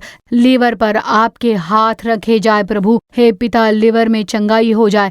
लीवर की समस्या यीशु के नाम में पूरी तरह से मिट जाए। हे प्रभु, आपने जो चंगाई दी है उसके लिए आपका धन्यवाद प्रभु। फेफड़ों में भी चंगाई हो जाए। आप स्पर्श करके उन्हें चंगाई दीजिए परमेश्वर। वीजिंग की समस्या दूर हो जाए। हे प्रभु, आप चंगाई दीजिए परमेश्वर। बार बार आने वाली खांसी और जुकाम मिट जाए। फेफड़ों में एक नई शक्ति उत्पन्न हो जाए परमेश्वर। जो अंग प्रभावित हो चुके हैं वो फिर से बल प्राप्त करे। यीशु, आप चंगाई दीजिए।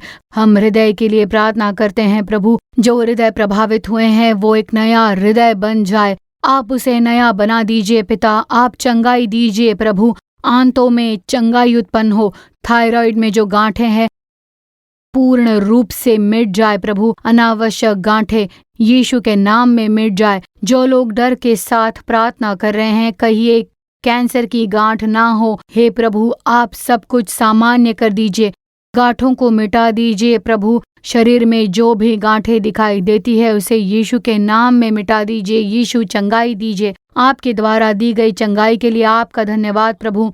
आंखों में पूर्ण रूप से चंगाई हो जाए प्रभु। प्रभु, आपने चंगाई दी है उसके लिए धन्यवाद। आपकी चंगाई की शक्ति हड्डियों में प्रवाहित हो जाए प्रभु। हड्डियों का घिसाव मिट जाए। हे प्रभु, जो दर्द हड्डियों में है वो दूर हो जाए। रीढ़ की हड्डी में जो समस्याएं हैं वो मिट जाए प्रभु। हड्डियों में जो परेशानी है वो यीशु के नाम में पूर्ण रूप से दूर हो जाए। हड्डियों में एक नई शक्ति और चंगाई उत्पन्न हो प्रभु।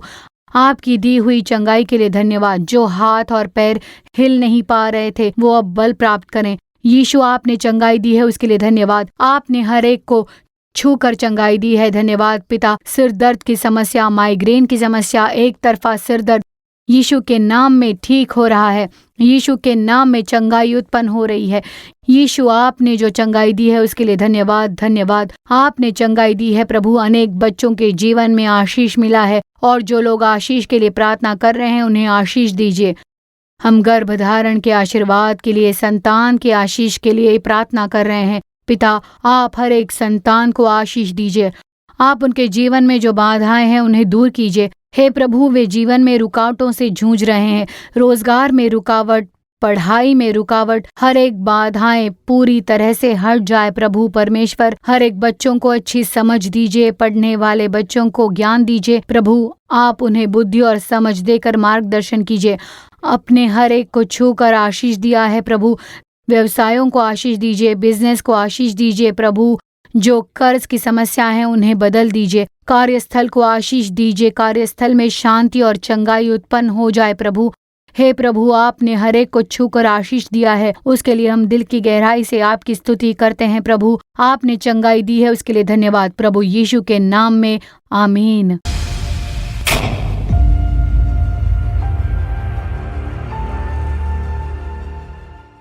हमने प्रार्थना की है, यीशु ने चमत्कार कर दिया है। आप विश्वास कीजिए, बहुतों ने आज पहली बार अपना उद्धार पाया है। आपने उद्धार का अनुभव प्राप्त किया है, आपने पाप से छुटकारा भी पाया है। आपने अपने पापों को स्वीकार करके प्रार्थना की थी, यीशु ने आपको छुटकारा दिया है। आपके लिए एक छोटी सी पुस्तक है हमारे पास, आप इसे पढ़ सकते हैं। ये एक छोटी सी पुस्तक है, अगर आप चाहें तो हम इसे निःशुल्क भेजेंगे। अब आप परमेश्वर की संतान है, इस पुस्तक का नाम है अब आप परमेश्वर की संतान है। ये पुस्तिका अगर आप प्राप्त करना चाहते हो, आप हमसे संपर्क करें। स्क्रीन पर दिखने वाले व्हाट्सएप नंबर पर आप अगर IDB बुक लिखकर संदेश भेज दोगे तो हम आपको उसके लिए एक लिंक भेजेंगे। उस लिंक के द्वारा आप इस पुस्तिका को डाउनलोड कर सकते हो। स्क्रीन पर दिखने वाले मेल ID पर भी आप मेल भेजकर ये पुस्तिका मंगवा सकते हो। एक छोटी सी पुस्तिका है, आप इसे पढ़िए। अब आप परमेश्वर की संतान बन चुके हो। इस पुस्तक में क्या करना है, कैसे आगे बढ़ना है, ये सब आपको बताया जाएगा। ये पुस्तक सभी भाषाओं में उपलब्ध है, तमिल, तेलुगु, हिंदी, कन्नड़, मलयालम। आपको जिस भाषा में चाहिए आप उसी भाषा में इसे पढ़ सकते हैं और निश्चय ही हमारी आशा ये है कि आपके लिए बहुत ही उपयोगी होगी। और हमारे पास एक सूचना है, वो है अगर आप चाहते हैं कि आपको यीशु छुड़ाता है सेवकाई की मासिक पत्रिका मिल जाए तो ये पत्रिका हर महीने एक नए विषय के साथ हम वितरित करते हैं। बहुत सारी आत्मिक बातों के साथ हम ये मुफ्त में भेजते हैं। ये पत्रिका भी हमारे पास तमिल, अंग्रेजी, हिंदी, मलयालम, तेलुगु, कन्नड़ में उपलब्ध है। हम इन्हीं भाषाओं में प्रकाशित करते हैं। अगर आप इसे प्राप्त करना चाहते हैं तो स्क्रीन पर दिख रहे नंबर पर आप हमसे संपर्क करें। जैसे ही आप हमसे संपर्क करते हो, हम तब से आपको ये मासिक पत्रिका भेजना शुरू करेंगे। यीशु छुड़ाता है कि वेबसाइट पर भी आप इसे निःशुल्क पढ़ सकते हो और स्क्रीन पर दिख रहे ईमेल ID पर भी आप संपर्क करें तो ये सामग्री आपको भेज दी जाएगी। अगर ये कार्यक्रम आपके लिए लाभकारी रहा है तो इस कार्यक्रम को संभव बनाने वाले स्पॉन्सर्स के लिए अब प्रार्थना करेंगे। हे पिता, हम उन सभी बच्चों के लिए प्रार्थना करते हैं जिन्होंने आपके कार्य के लिए अपना योगदान दिया है। हे प्रभु, उनके जीवन में जो भी समस्याएं हैं आप उन्हें बदल दीजिए, पूर्ण छुटकारा दीजिए। धन्यवाद, धन्यवाद, आपका धन्यवाद है प्रभु।